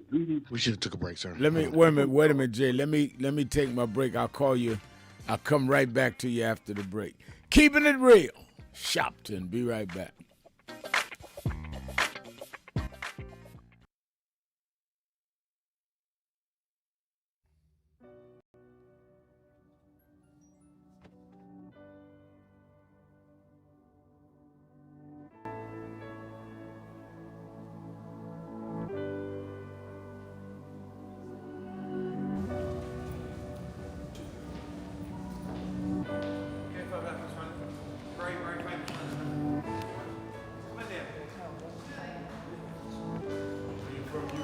in London, yeah. We've got many problems there. We need you over our side. Yeah, you're invited anytime, please. Whenever you want to come. There we go. Dice! What's up, Doc?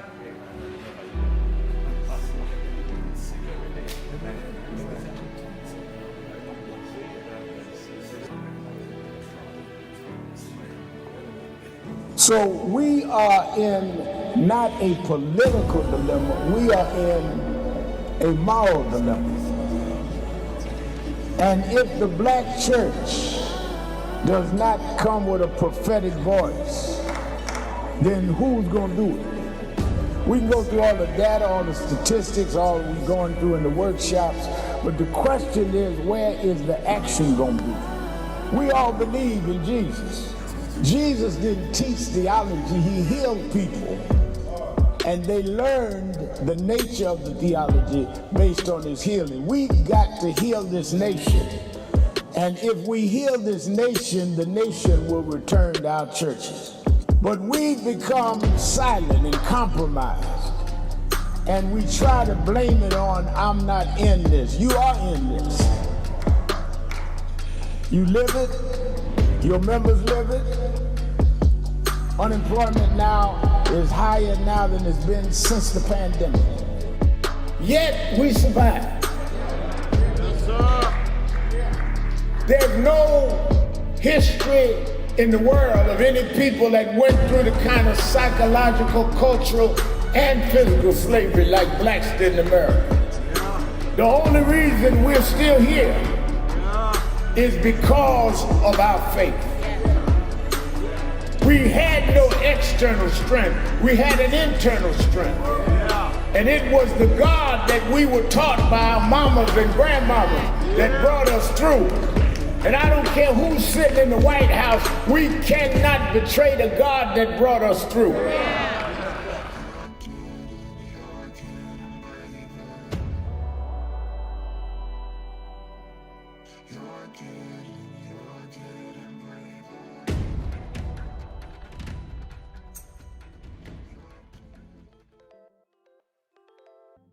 Hi, this is Reverend Al Sharpton.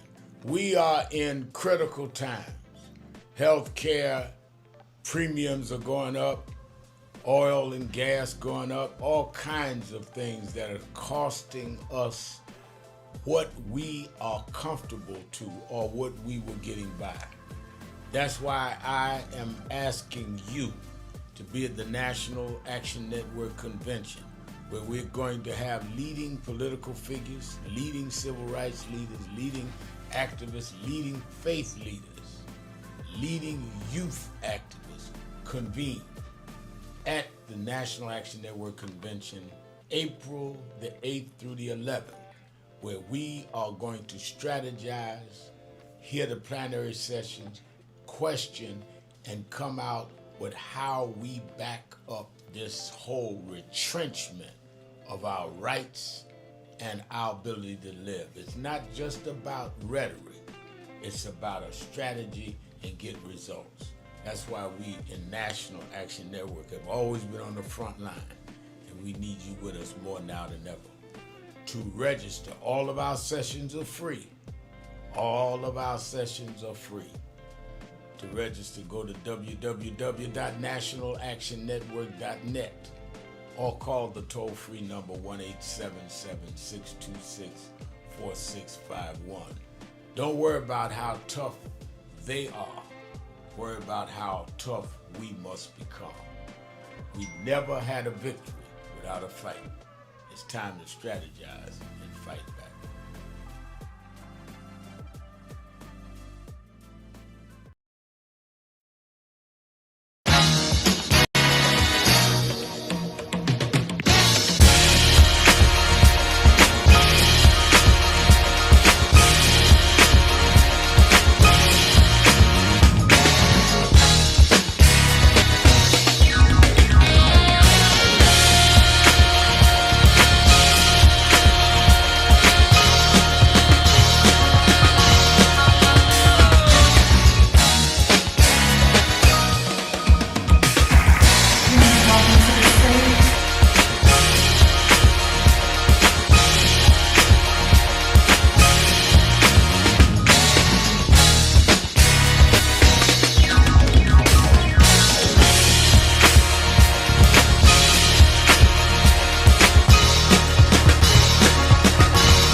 tried to turn it into a nightmare.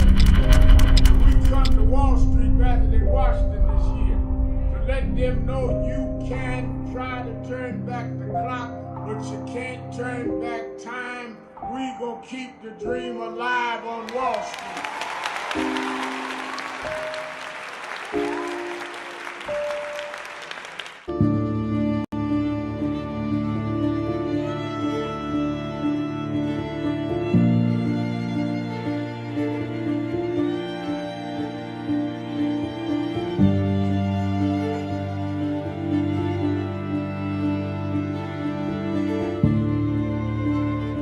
Keeping it real, I'm your host, Reverend Al Sharpton. Antoine Seawright is our co-host. Let's go back to Jay in South Carolina. Go ahead, Jay. Thank you, Reverend. Greetings, Sharpton and Seawright, and to this awesome audience of listeners. Trump started this war, or this mess, and it should be his to own. After all, he started a conflict. He had enough ego to call a timeline of 2 weeks as if the Iranians and others like Hezbollah didn't have a say. I mean, a foolish man. And also, right before Trump started this conflict, there was an agreement for them to meet to quiet the noise. Trump decided to attack them based on his feelings after he changed it and said, he had some information that they were going to attack first. He's got a small mind. I wouldn't be surprised if he attacked them mainly because he knew they had a deal to call it off, but he wanted to continue because Iran had threatened his life, and as small as his mind is, he couldn't let it go. He had an opportunity to go after him, and that's what he did. The final thing I wanted to say, Seawright and Sharpton, is this is a great platform that you have. It's wonderful if we use it the right way. You got good information. Politics Nation is awesome. I strive every Saturday and Sunday to watch it. They had you off a couple of weeks ago because of that foolishness that took place. Right. But this is a great platform for us. And I want to say to everybody who's listening to Sharpton and Seawright today, if you didn't vote the last time around, and you know who you are, if you didn't vote, tell everybody that you know and everybody that you come in contact with, if they don't do anything, make it your priority to vote this midterm, please. And that's all I have to say. Thank you for your time, and God bless you, brothers.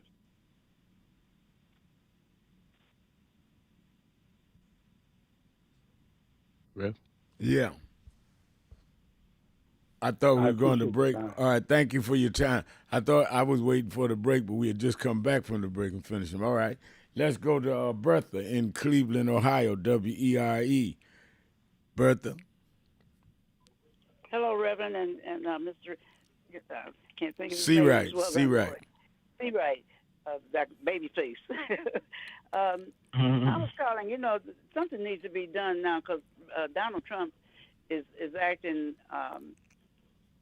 really illegal. Everything he's doing is illegal and unconstitutional, and I don't see why the ones who have the power to get rid of him right now because of these facts.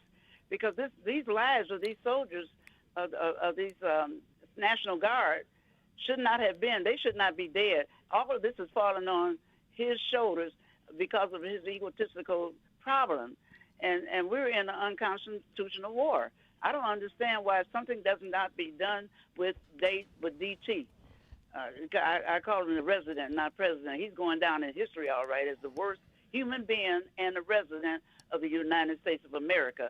This does not make sense, and I blame it on those evangelical and the black men who have helped put him in. All of them, to me, is under the same, as far as I'm concerned, the same thing that under what Trump is. They are racist, as far as I'm concerned. They are evil, as far as I'm concerned. And those ministers that call themselves called, I believe they was called by themselves. It hadn't been for God, but God wouldn't not choose anyone that is full of hate. And this is we should not have any more of our young men being killed because of this unreasonable war. And we're paying the price for it. It does not make any sense whatsoever. And so I feel that something needs to be done. Now, he doesn't want them to even show the press. He don't want the press to be shown as far as this war in Iran. He's threatening them. He's threatening their livelihood. He's threatening to take their livelihood away from them legally. This is not right, Reverend. I feel that something needs to be done by those who are in charge, or those who have the power to move. Something needs to be done now, because this man is unconstitutional, and it needs to be done. Yeah, I would thank you for your call, Bertha. I would not disagree. Certainly, he's operating on a law of his own, accountability of his own. I think that the fact that he wants to, I see that I'm trying to read one of our message board people said, and I agree with him, that Trump wants to get rid of the filibuster to try and pass this SAVE Act. And he's got now cornered. That's Hakeem Smith says Trump is pressuring Republicans to get rid of the filibuster so that the SAVE Act will pass. And so far that has not happened, because they know that will come back to bite them once Trump is gone. But I think that he's got that hurdle. He's also, as O.G. Kelly says, gas prices here yesterday were $3.29. I found one store with $3.17. I filled up last week, it was $2.93. So now I guess gas up when I go down to 3/4 of a tank. Cheaper for me that way. I mean, this is real life, Antoine, on the ground that people are suffering. You can't tell people that are paying more at the gas pump that you brought the economy back. Well, the biggest measurement that you can, there are multiple ways to measure the economy from a macro standpoint, from a micro standpoint, but the best way to measure it is feelonomics. And what we know from feelonomics, that's economics you and I can feel what we're paying at the pump, what we're paying for utilities, what we're paying for groceries, what we're paying for basic necessities for survival. What we know is that we're in a crisis in this country. America is a nation in the ICU. And it's brought to you and paid for by your neighborhood Republican Party, from healthcare to education to the environment. All these things ride into the affordability lane. And I would just say to my Republican colleagues, look, Democrats made a mistake in the Biden administration saying on paper the economy was one thing and it looks good, but everyday Americans were feeling something different. And this Maganomics has been a failure, from tariffs to everything else, and it's coming back to haunt not just the people they thought it was going to haunt, meaning people who look like Sharpton and Seawright, but it's haunting some of their own, the MAGA movement. And that's why you see polls from an economic standpoint showing up the way they are, how they basically saying that the Republicans have mismanaged the economy from an economic standpoint. Let's go to Atlanta, Georgia, to the sage of the South, Brother Jihad. Brother Jihad, you're keeping it real with Sharpton and Seawright. Hey, good afternoon to both of you. Good afternoon. Good. Brother Sharpton, I want to respond to the conversation on that man Danny. The two situations were different. The question asked between him and Mahdi, or whatever his brother's name is, was during an election. Mandani speaking with the president, or Trump, is he speaking to the president? Is the gentleman saying that he should not talk to the president as the mayor of New York? And when he came out of the meeting with Trump, did he bring back to New York a policy that hurt the residents of New York? It's two different situations. The two don't equate. In politics, you talk to your enemies sometimes, depending upon the situation. Politics is the art of compromise. Dictatorship is the art of just one man's rule, one man's way, one man's wish. So every other week or every 2 weeks, this guy got something to say about Mandani. Whether he did this, he met this person, he had this. I mean, every other 2 weeks is something about Mandani. Mandani is not a perfect person. However, he is the mayor, was elected the mayor of New York. And as the mayor of New York, you have to, in some situations, talk to the quote-unquote president of the United States. And every time you meet him, you shouldn't be condemned for talking to the president of the United States. We don't even know, like he said, he don't even know what they talked about. He was upset because they smiled and they laughed. Golly, brother. It's two different situations. No, I would say that, like I said, you had to be consistent. But I think consistent with that is that you've got to deal with when elections are over, and you've got to manage and you've got to govern. You've got to deal with people you may not want to deal with. I think you raise a good point. Yeah. And I think that I had no problem, and no one is more critical and no more New Yorkish than me. I had no problem with him meeting with Trump if he was meeting with Trump and came out of there the way he did, where he got more than he lost. So far, he's kept ICE out of the city. He's kept certain things that we needed done. And if he was able to get that with Trump, I think that's the responsible thing to do as mayor. I understand and agree with your point. Yeah, it's called politics. And then to the let me end with this one. And the lady that just called really helped my position I'm getting ready to present.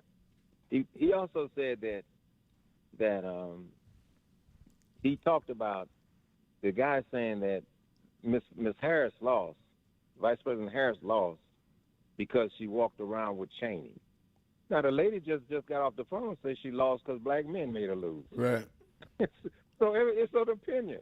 Yeah. Now everybody's blaming. I think that's clear. But let me also say, and I see Disco Brian is on saying, Jihad, my issue is how Mehdi and Mandani admonished MVP Harris for campaigning with Liz Cheney, but then goes out to brag about their private correspondence. Let me say my position on that, and Antoine can speak to it.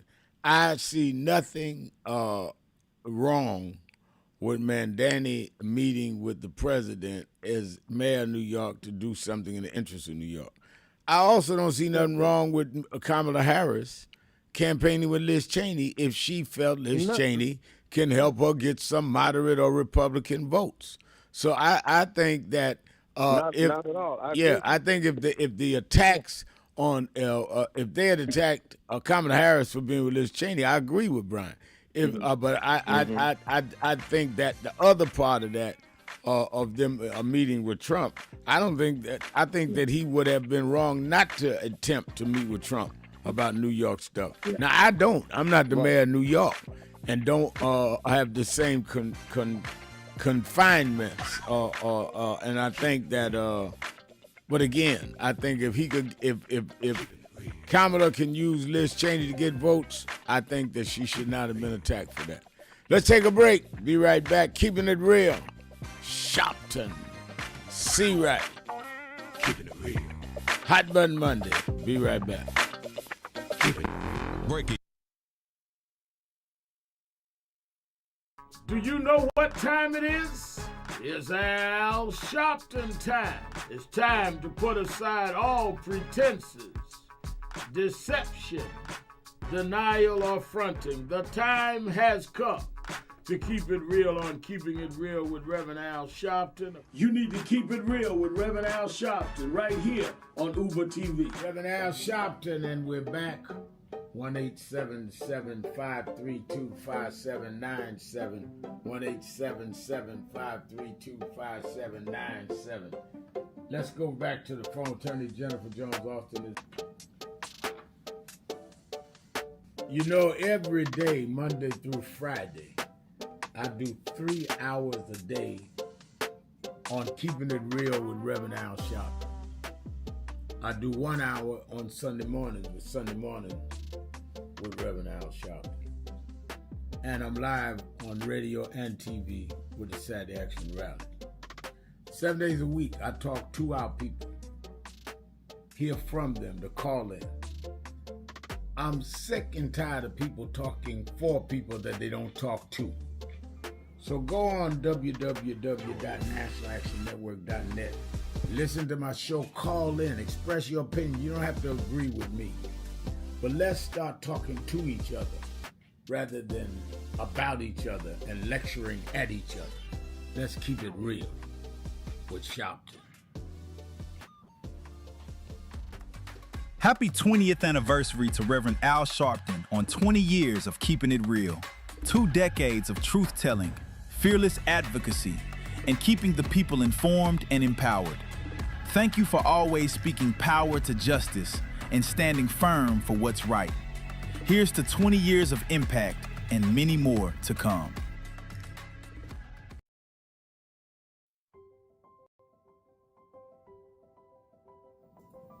Hi, it's Reverend Al Sharpton, President and founder of National Action Network.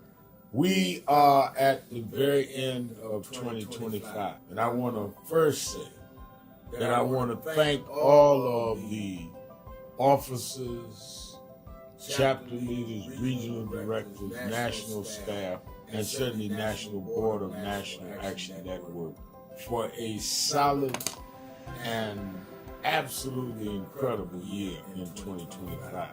Despite the fact that we are under assault, voting rights, diversity, equity, and inclusion, the battles globally where we're seeing Nigeria and Venezuela attacked, and on and on and on. We have been steadfast as an activist organization in the tradition of Dr. King. We started the year with a national call that thousands responded to, and we were in Washington on our side of town while Trump was being inaugurated on the other side of town. And we made a pledge. We told people to lift their hand and make the pledge. And we kept that pledge to work all year to keep the dream alive. And that led into when Trump went after DEI.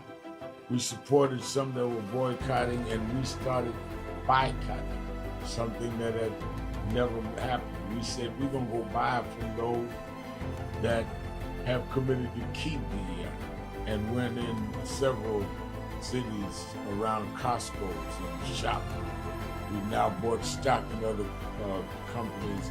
We're going to shareholder meeting and demand they continue DEI. We've had a sensational National Action Network convention covering the span of activity, from political empowerment to education, to how we deal with the black church, how we deal with black women development that has to deal with both discrimination based on gender and race. And of course, we came to Wall Street by the thousands and marched in late summer on the anniversary of the March on Washington. And people thought you could not get people out, and they came from all over the country. And we marched on Wall Street and had an enormous turnout. The only mass black march, black-led march this year. We had a lot of protests, a lot of marches. I salute all no King's marches and all. But the black organization march, it welcomed everybody. We had white, black, everybody there. It was our march on Wall Street in August. And then our Triumph Award, and on into our fall agenda of organizing, mobilizing. We've expanded. We've started chapters in about 12 new cities. So I am proud of what we've done this year, but it's only the beginning, because our very rights are under attack, and they're not even being quiet about it. They want to revoke the Voting Rights Act. Section 2 may fall with this.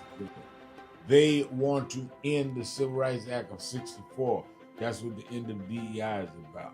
So let us be more alert and active than ever. History will decide whether the civil rights gains of the 50s and 60s died in the 2020s. That's on your watch and mine. So if we've got to march, we have to protest, we have to lobby, we have to rally, whatever we need to do, we need to put our shoulder to the wheel more than ever. I'm going to lay out a plan on King Day, both in Harlem at our annual event and in Washington at our annual Martin Luther King Day breakfast that we do in D.C., two cities that day. And then, of course, all roads lead to New York to pay for our convention. We had, as I said, the largest attended convention last year in 2025. It needs to be more this year because our very existence is at stake. We also are closing our negotiations on a new headquarters, our national headquarters that befit our mission. I'm so excited about it, but I can't give you details. We're just about ready to sign the contract, but it will be something that will last longer than many of our lifetimes. So we came alive in 25, despite a hostile administration, despite the fact that a lot of people were intimidated and spooked into silence. We came alive in 25. Now we have to straighten out tricks in 26. I need you. We need each other. Let's do this. All these tricks, don't forget, Trump only won by 1.5%. He is trying to act like he has a mandate. No, he has a mission, Project 2025. We have the mandate that we can't let them undo what has been done. And we must even go further for the empowerment of all people. Happy New Year. And be focused.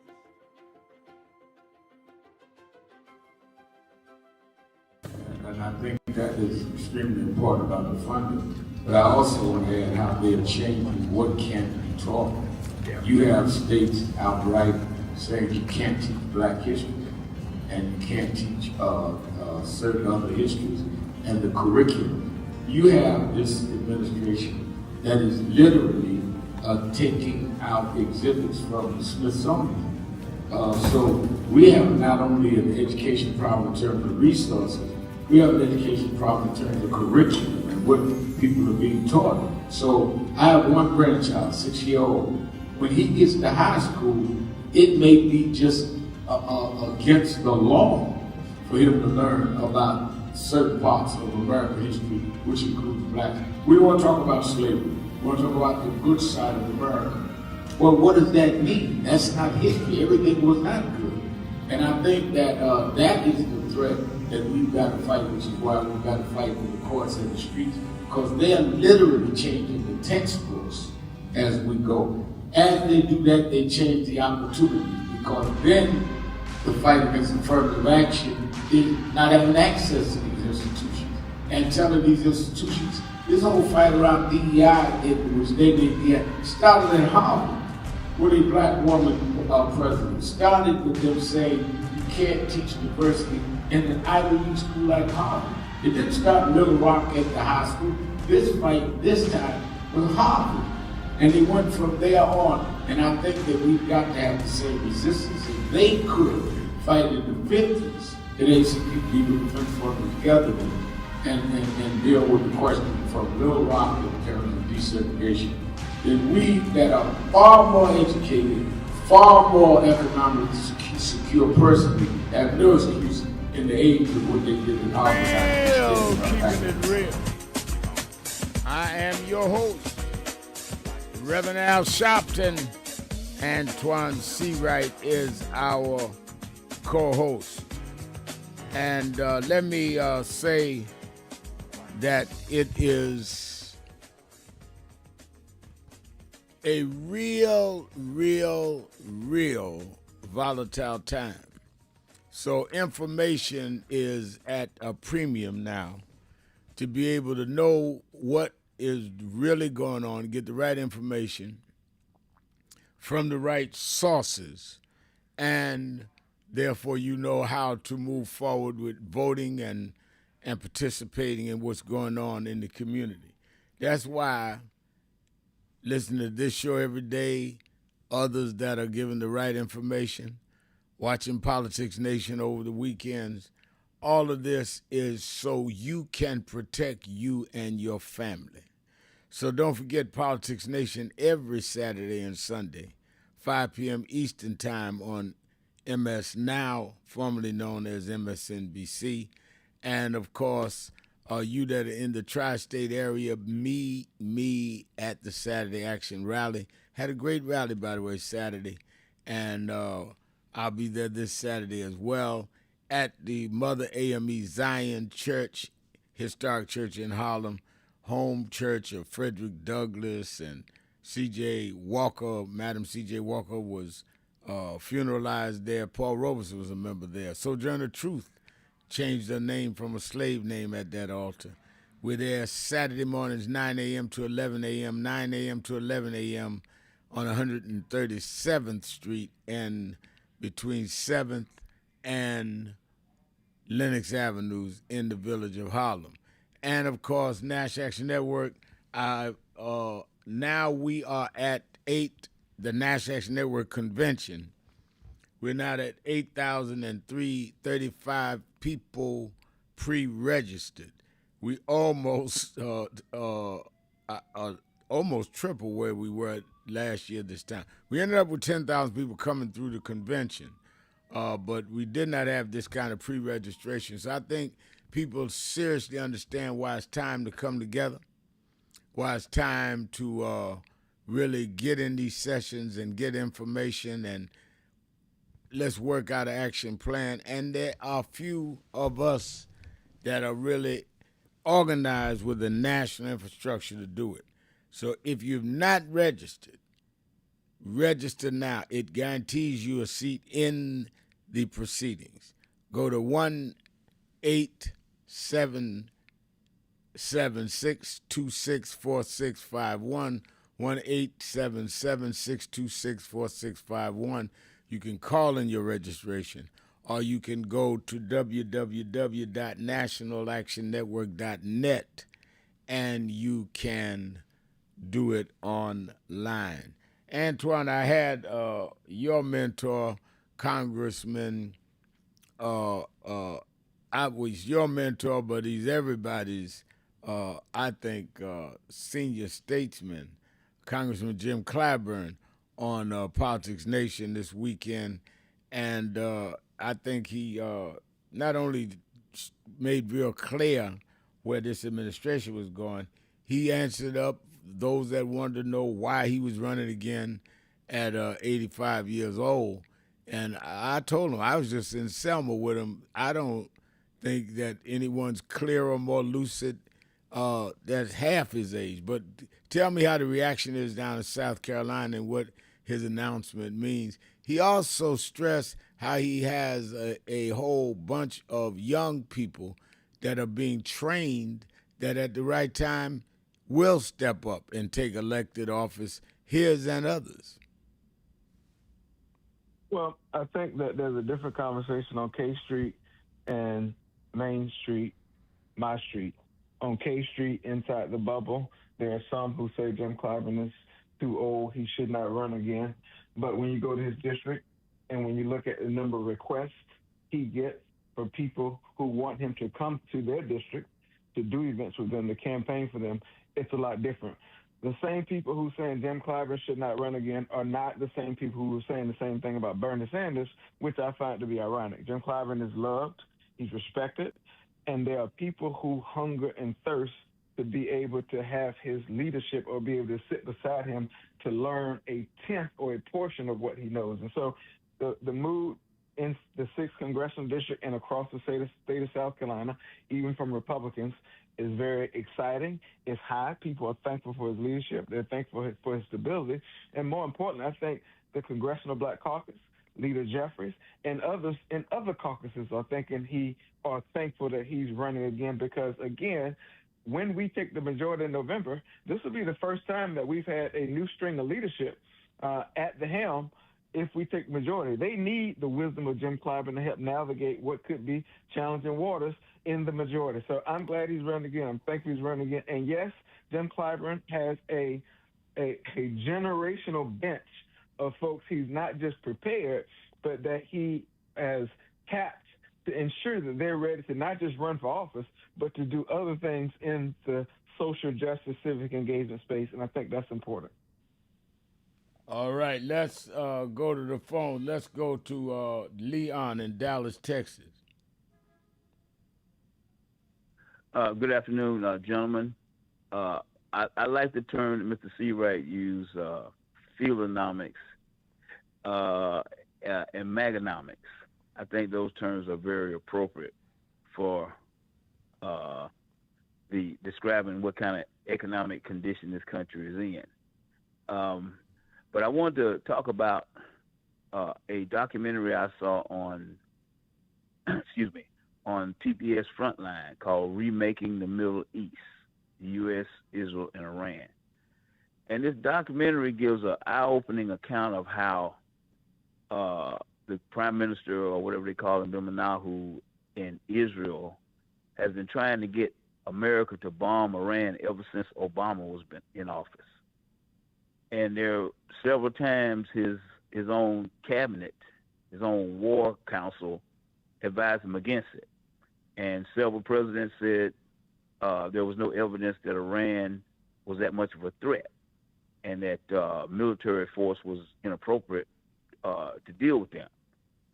So this has been an ongoing attempt, and it's manipulation from Israel of America, and trying to get our soldiers involved and our boots on the ground for something that is not a threat to us, but can get a lot of us killed if we try to put 2,500 Marines on an island off the coast of Iran. That's not what we need. What we need is to see Trump for what he is, vote like our life depends on it, try to get control of the House and the Senate, and impeach these guys, because they're not going to stop with this megalomaniac type, insane, irrational international and domestic policy. And we got to take this seriously. We got to vote, and then we got to make sure the election is free and fair, and make sure that Elon Musk and his computers don't interfere with the vote count. What do you think about that?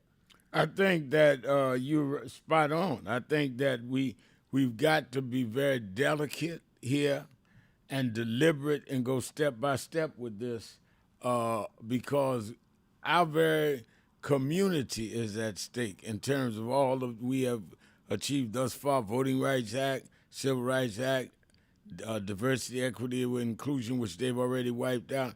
I think you're absolutely right, Antoine. Well, I think he's spot on too. I don't think there's much more need to be said, and I appreciate the raising of the volume of what he just said. All right. Yes, sir. All right. Yes, sir. Because the lives that are going to be lost if boots on the ground interaction takes place are not going to be Trump and his sycophants kids. It's going to be the general public, and they're going to be coming back. Hold 1 minute. Just 1 minute. I'm going to hold you over. Stay with us, Leon. We'll be right back. Keep it real. Sharpton. Be right back.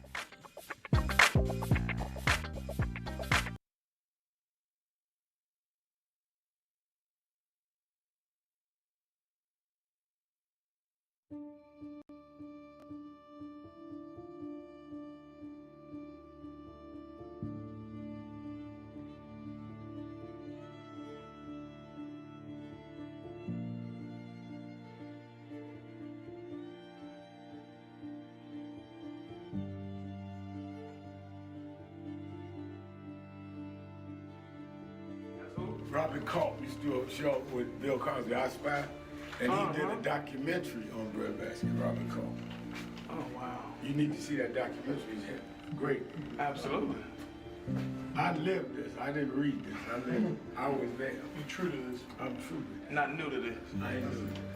Walter from Troy, you see He was, Jack O'Dell was one of the guys that Kennedy warned Dr. King about. He said he was a communist. Wow. Jack O'Dell and Stanley Levinson. And Reverend brought him in. Nobody else in the movement would deal with Jack. Reverend brought him in. Oh, yeah. Sure. Just us. Just us. But there's stories behind all of it. It didn't just happen. But I am somebody. I may be on welfare, but I am somebody. I may be in jail, but I am somebody. I may be uneducated, but I am somebody. I am black, beautiful, proud. I must be respected. I must be protected. I am somebody. Come today. I see the Reverend Jesse Jackson is here. Lord, we thank you for the Reverend Jesse Jackson.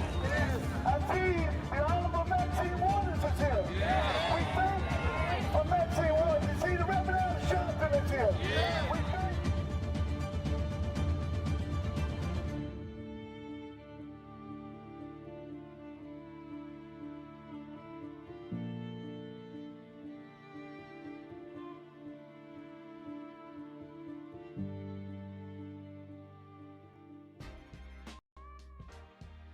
Hi, I'm Reverend Al Sharpton, inviting you to be at the National Action Network National Convention with faith leaders, political leaders, where we plan our civil rights strategy.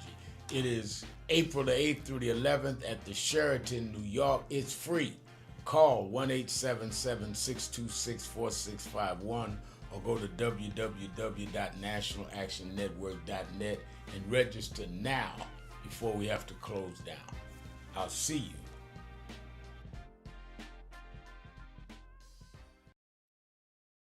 And I think that is extremely important about the funding. But I also want to add how they're changing what can be taught. You have states outright saying you can't teach Black history and you can't teach certain other histories and the curriculum. You have this administration that is literally taking out exhibits from the Smithsonian. So we have not only an education problem in terms of resources, we have an education problem in terms of curriculum and what people are being taught. So I have one grandchild, 6-year-old. When he gets to high school, it may be just against the law for him to learn about certain parts of American history, which includes Blacks. We want to talk about slavery. We want to talk about the good side of America. Well, what does that mean? That's not history. Everything was not good.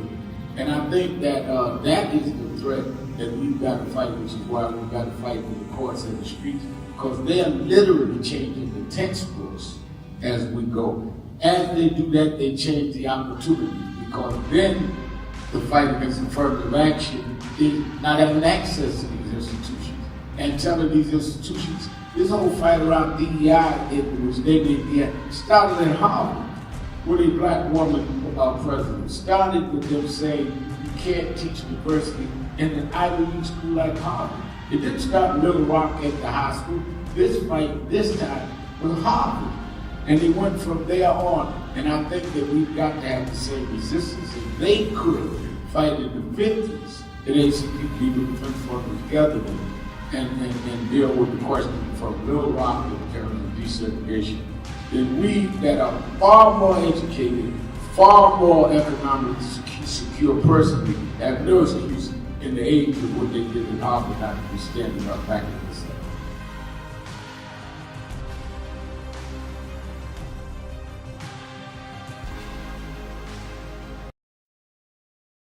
Hello, New Orleans.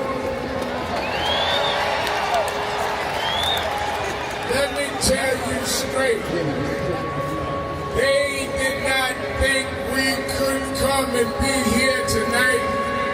They cut budgets and advertising, but one black man, Rich Newton, has said, I don't care. My families come together every 4th of July weekend, and Essence will happen, because that's who we are. Give a big hand to Rich Newton for bringing us back.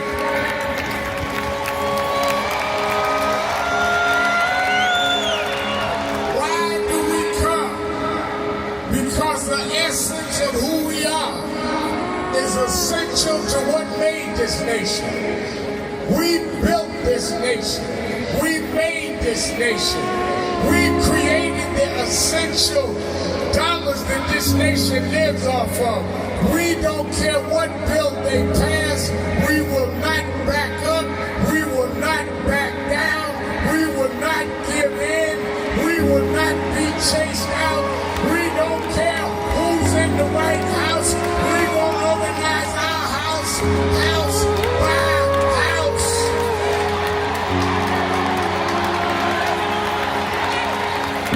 We came over the Middle Passage. We survived slavery. We survived Jim Crow. Don't you give up now. Don't you turn back now. Stand up, black man. Stand up, black woman. Reclaim your dignity. Reclaim your place. So we stand with the Global Black Economic Forum. We stand with Essence Magazine because that's who we are. So don't give in now. Yes, there's some rough days, but we've been through rougher days than this. Yes, Trump is a bad dude, but we beat badder dudes than Trump. So let's party with a purpose, because our rhythm and our music reminds us who we are, because we can smile through our pain and organize for our gain. Let's stand up and let's celebrate who we are. Thank you, God bless you.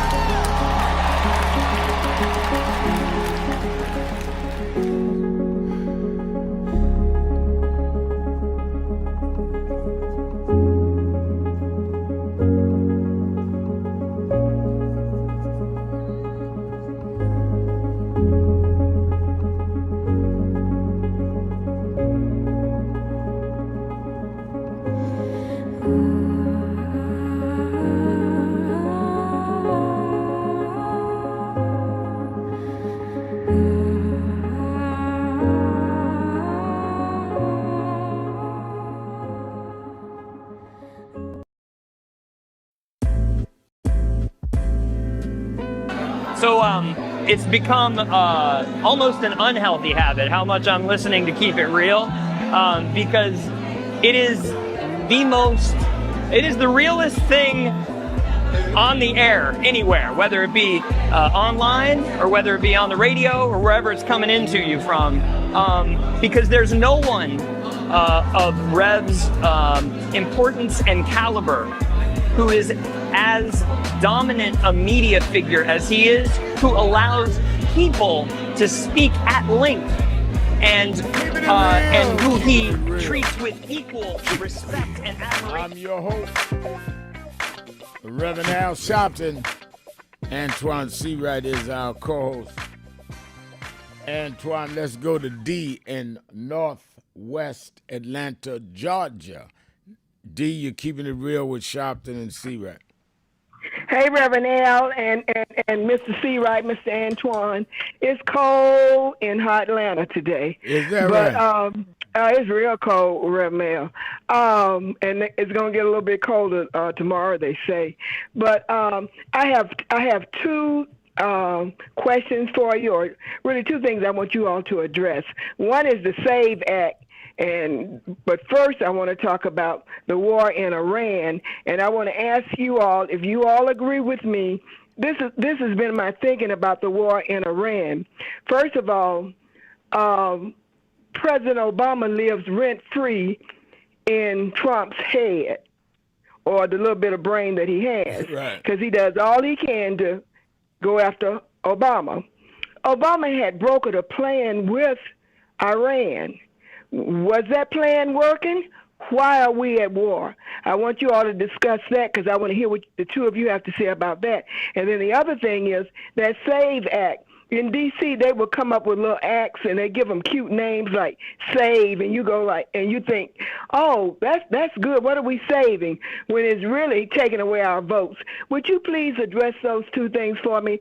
That Iran plan that President Obama had, why did we go to war instead of sticking with it? And then I want to know more about the SAVE Act. Is that okay? Yeah, that's fine. I think that, and let me just give my partner, Antoine, I'd like you to weigh in. I think that there was the negotiation with President Obama and Iran that limited their being able to get the materials to further enhance their nuclear capabilities. And I think that that, as far as anyone had been able to ascertain, was lived up to, which also runs parallel to those reports that have said there was no imminent danger or no evidence of violation of Iran before Trump made this move. So if Trump made this move without a preemptive strike or without a violation of terms, and if they were in negotiations for more, don't forget that Iran and the United States was at the table negotiating. They had scheduled further negotiations when they went and made the invasion. So I think that Mr. Trump just violated all kinds of things and has not been able to produce to us the intelligence that made him pull the trigger and end the negotiations that he was talking, or disregard what had been done with the Obama administration. Antoine?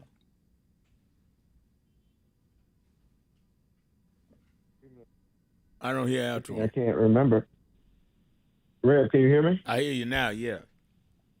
Yeah, I said I think you're spot on. The Iran nuclear agreement of 2014-2015 put in place by President Obama prevented Iran from having the capabilities to create nuclear warfare.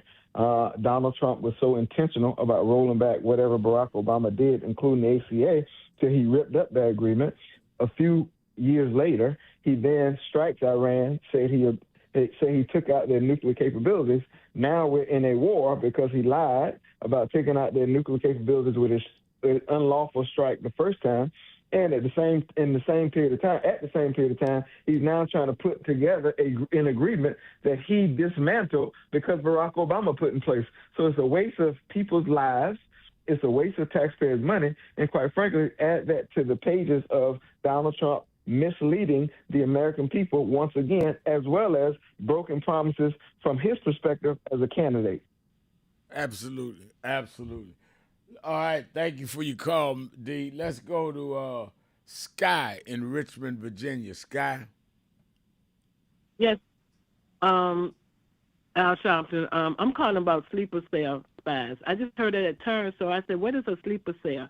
So when I looked the definition up, it says it's an undercover operative placed in a target country or organization who lives a normal, often long-term life to blend in, remaining dormant until activated for espionage, sabotage, or terrorism.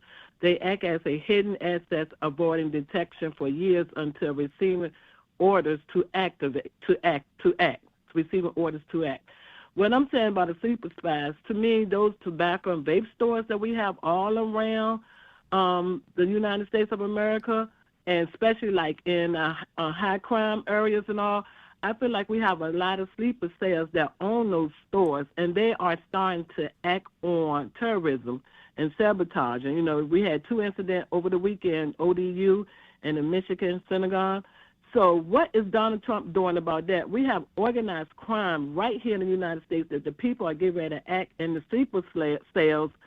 Like I said, I just learned about that term, and I do feel that, because when you look at the tobacco and vape stores, you do not see a lot of people going in there. They have them everywhere. I'm like, how do they stay in business? Although I think they need to be shut down because they sell a lot of illegal products out of there.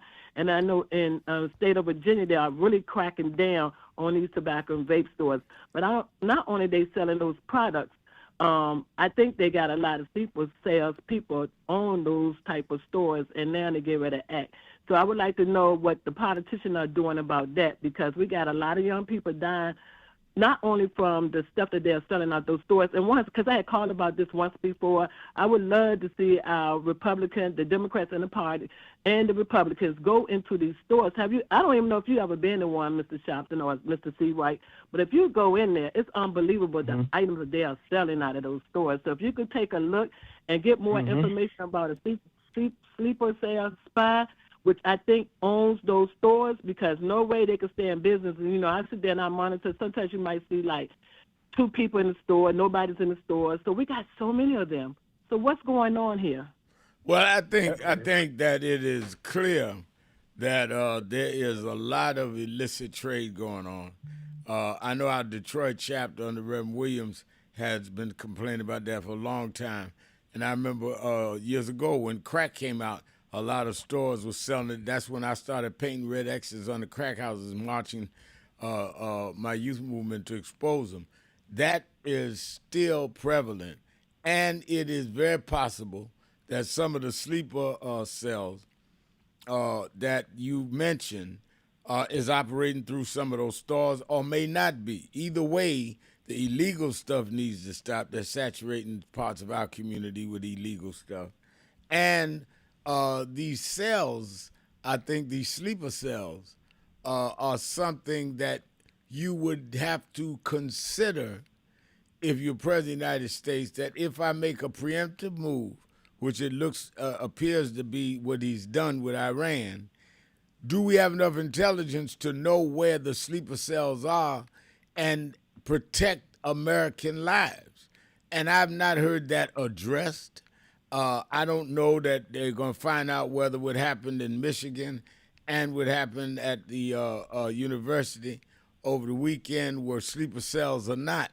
But I think the fact that you have such an unstable president and Department of Homeland Security and Department of Defense, that it makes me very concerned that they even stopped to deal with the intelligence on sleeper cells and whether they could ignite a response in the country against innocent American lives for making preemptive strikes at Iran and the like. I think that is a real and present danger.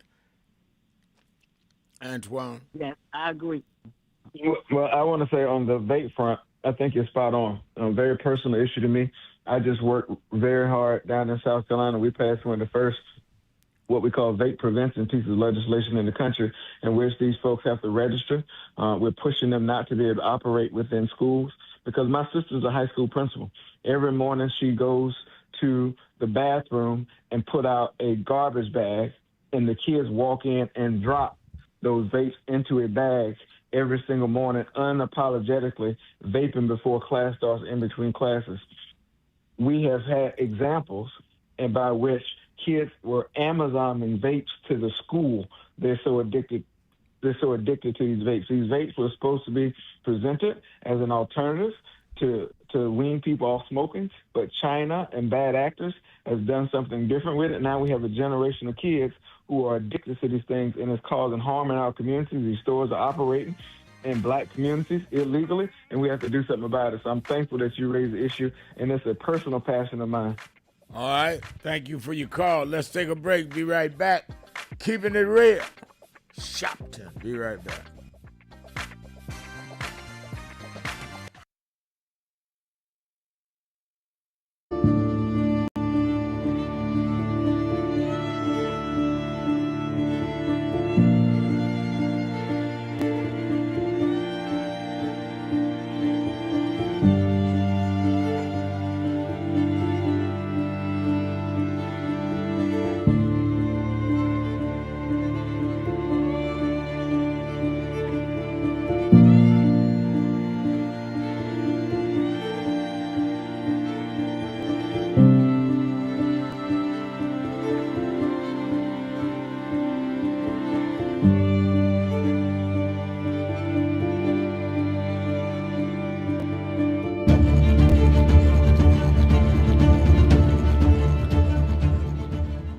that I want to end. He talked about the dry bones in the valley. Don't take it back. The only reason that the wind could blow life into the bones is because at some point they had to be connected. If the wind had blown into a disconnected body, it still wouldn't have worked. So before he prophesied to the wind, they had to first get the foot bone to connect to the ankle bone, and the ankle bone to the calf bone, and to the knee bone, and the knee bone to the thigh bone. If we are to prophesy to the wind, we must first connect this body. We must connect Eddie Long to Farrakhan and Cornel West to Elders and Lowry to Sharpton. If we can connect this body, then God will blow the breath of life into our community. But as long as we are disconnected, the wind can't blow because it's blowing on disconnected dry bones. But the good news is that we're the children of people that have been through worse than this, and we're still here. So even though I get despondent, I don't ever get depressed, because I want the world to know you won't beat us, because we're the children of those that took the worst form of slavery and brutality that ever lived, that ever existed. Our parents survived the Middle Passage. Only the strong got here, and then we lost our name, our culture, our religion, and we're still here. But you don't know who we are. We're the children of Chaka Zulu. We're the children of Mary McLeod Bethune. We're the children of Marcus Garvey. We're the children of Martin Luther King. We'll be here. We were first and we'll be last. We know who we are.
Keep hope alive.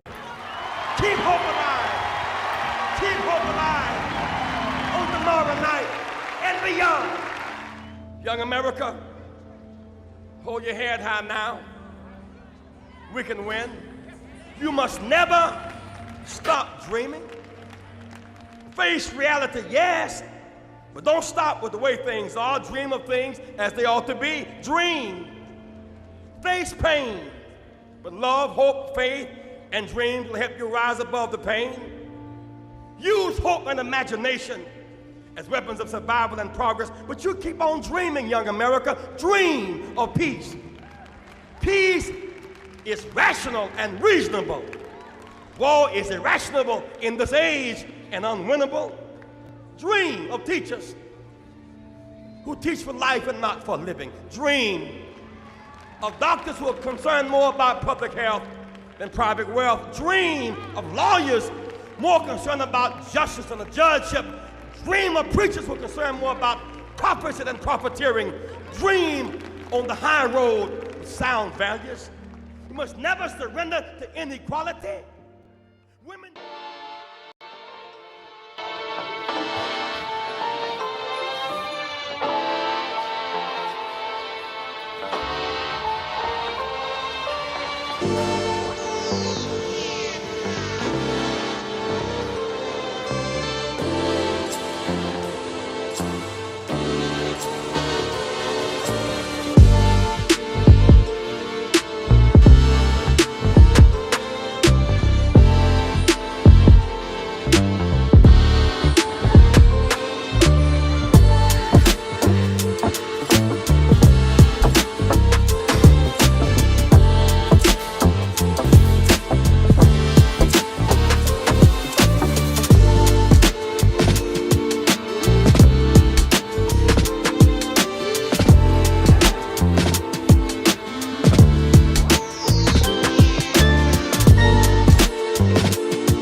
Hi, I'm Reverend Al Sharpton, inviting you to be at the National Action Network National Convention with faith leaders, political leaders, where we plan our civil rights strategy. It is April the 8th through the 11th at the Sheraton, New York. It's free. Call 1-877-626-4651 or go to www.nationalactionnetwork.net and register now before we have to close down. I'll see you.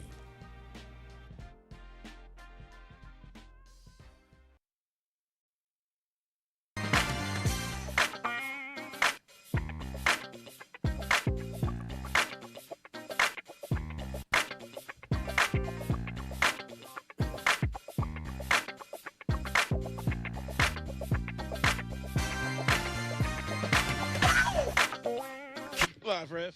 Keeping it real. Keeping it real. I am your host, Reverend Al Sharpton. Antoine Seawright is our co-host. Don't forget, Politics Nation with Al Sharpton.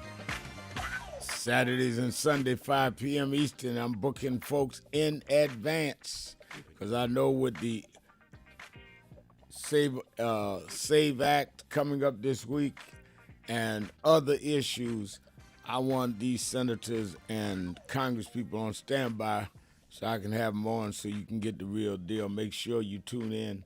Tell people all week long, get the real deal on Politics Nation this weekend. Also, you that in the New York area, New Jersey area, and or the Connecticut area, meet me or beat me to the Saturday Action Rally in Harlem.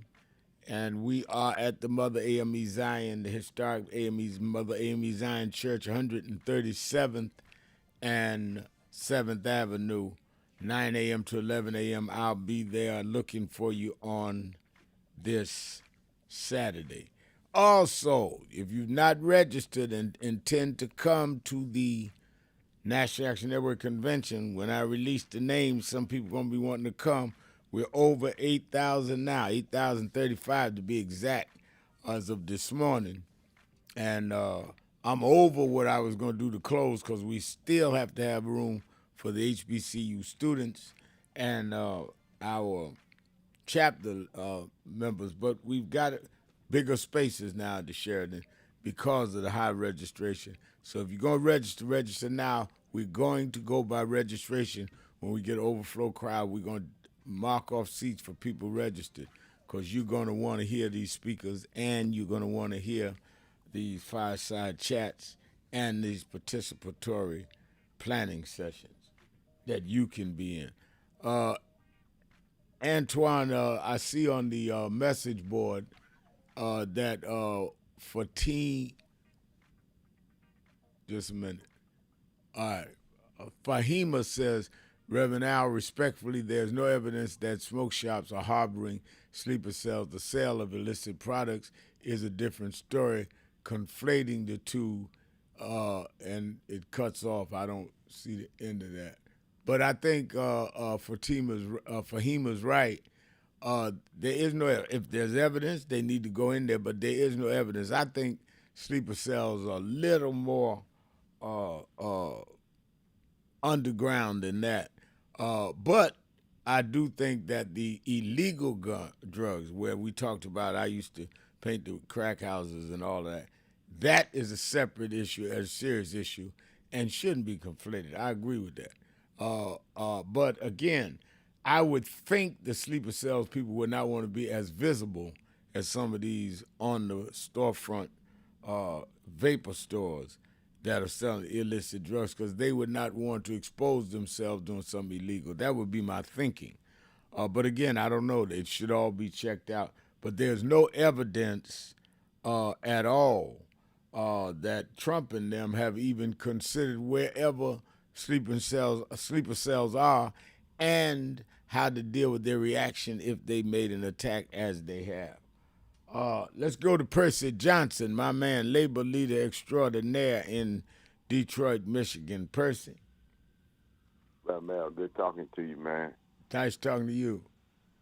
I've been listening to you. You know, we've been on boots on the ground with these home care workers, helping them get their contract back. In fact, yesterday, they had a gubernatorial forum where the governors that are running in our state of Michigan came to, well, they got a union hall now, man. And they came and showed up and listened to, you know, about concerns that we were having, making sure that they would support our issues and how they felt about stuff, you know, with our issues that we were concerned about for the home care workers and the health and the health, you know, budget that our leadership, you know, have to vote on to support for the residents in their state. And we had Johnson Benson was there. She's the president, Secretary of State. Mike Duggan came.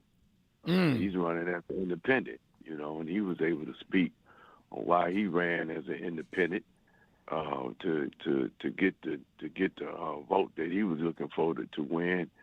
And then we had another sheriff from Genesee County, Chris Swanson. He's running, real charismatic candidate running, and you know, they all sound good, but the main thing we were concerned about making sure that if they win, that they would support our issues, and they all look favorable. But we're gonna have to make a decision on which one. You know, with SEIU, man, that's a big union, right? You know, and they know they got a good voting base. That's what people got to start understanding, the power that they got with being with some of these unions, that especially our labor working unions, and paying attention to what candidates that these labor union workers are willing to support. And that's what you need to find out, you know, what candidates that are supporting the labor issue concerns, because they're the ones that really believe in bringing the resources in the community with the benefits, with good health care, good education, and affordable, good quality living. You know, and you know, I know when you come out of your convention, the focus going to be on the turnout for 2026, because, you know, I heard you say it many times that when we come out with the numbers that we have won in the past, we can win again. Right. And it's so important. I heard one of the gentlemen saying how it's so important that this year we take control of the House and the Senate, and we can stop a lot of this foolishness, because I'm listening to you talking about protections and our health and all our concerns. Right now, we don't have no protection with this administration we got in office, man. That's right. You know, right. And we seriously, people, y'all got to seriously focus on this 2026 election and getting your people to the polls and getting people who went to sleep in 24, that they wake up and get involved in 26 and turn this thing around and stop it, Rev. Mel. That's the cry, man. That's the cry. It's got to be the push. And I appreciate that. Thank you for your call, as always, Percy. I think, Antoine, and what Percy just said, what Disco Bryan has been saying, and certainly Jihad has been saying, and these of D has been saying, Demetrius, I'm talking about frequent callers, is that we cannot allow the same rhetoric and self-doubt and diversionary thinking that happened in 2024 to happen in 2026. They went around the country romancing some black men. They even had these little cognac and cigars at cigar stores or cigar clubs where black men filmed it, put on TV, spooking them on to what they could do for them and what they were going to do in the community and what they were going to do for black businessmen and what Kamalo couldn't do. And here we are now, well into his second term, heading into about a year and several months. You haven't seen one of those businesses help, one of those businesses erected. And you've seen black unemployment rise, and you've seen the black wealth gap to whites broaden. I read the data on the show Friday. we need to shake people up saying don't go for the same con game we went through in 24. And that's what I tried to say, even though some people may not have liked it. But I did not really concern myself with being liked. I concerned myself with saying what I felt needed to be said in my statement at Reverend Jackson's funeral. And I think Reverend Jackson would have done the same thing. He mentioned me. You stand up and talk about what the living must do as you give praise to the dead. And I think that we are perilously close to making the same mistake in 26 that we made in 24 if we don't bluntly tell people what's at stake and use every occasion to do that. Well, Rev, I hope we realize as a people, meaning those of us of the African seed and the American son and daughter, that there's no education in the second kick of the mule. They want to divide us, black men versus black women, young versus not so young, have versus have-nots. They want to divide us because that's when they become strong. When we are united on all fronts, we become the strongest, most dominant voting bloc in the history of the world, not just the country, the history of this world, and we've proven that. That's how Joe Biden became president. That's how Barack Obama was president and reelected. That's how Bill Clinton, believe it or not, became president.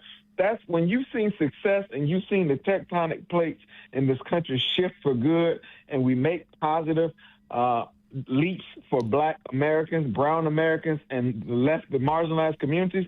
It's because we are united with our power. And now we have to teach a younger generation who has been hypnotized by social media, misinformation, disinformation, and so easily divided. We've got to teach them the lessons of united power. Absolutely. And I think that is what we need to be stressing, preaching, proselytizing from now forward. We need to take the Congress and the Senate, and there was within our grasp. You couldn't have asked for a better, more graphic opponent than Trump, who's showing everybody why he should not be there and why he should be stopped. So it's not like you don't have a lot to work with.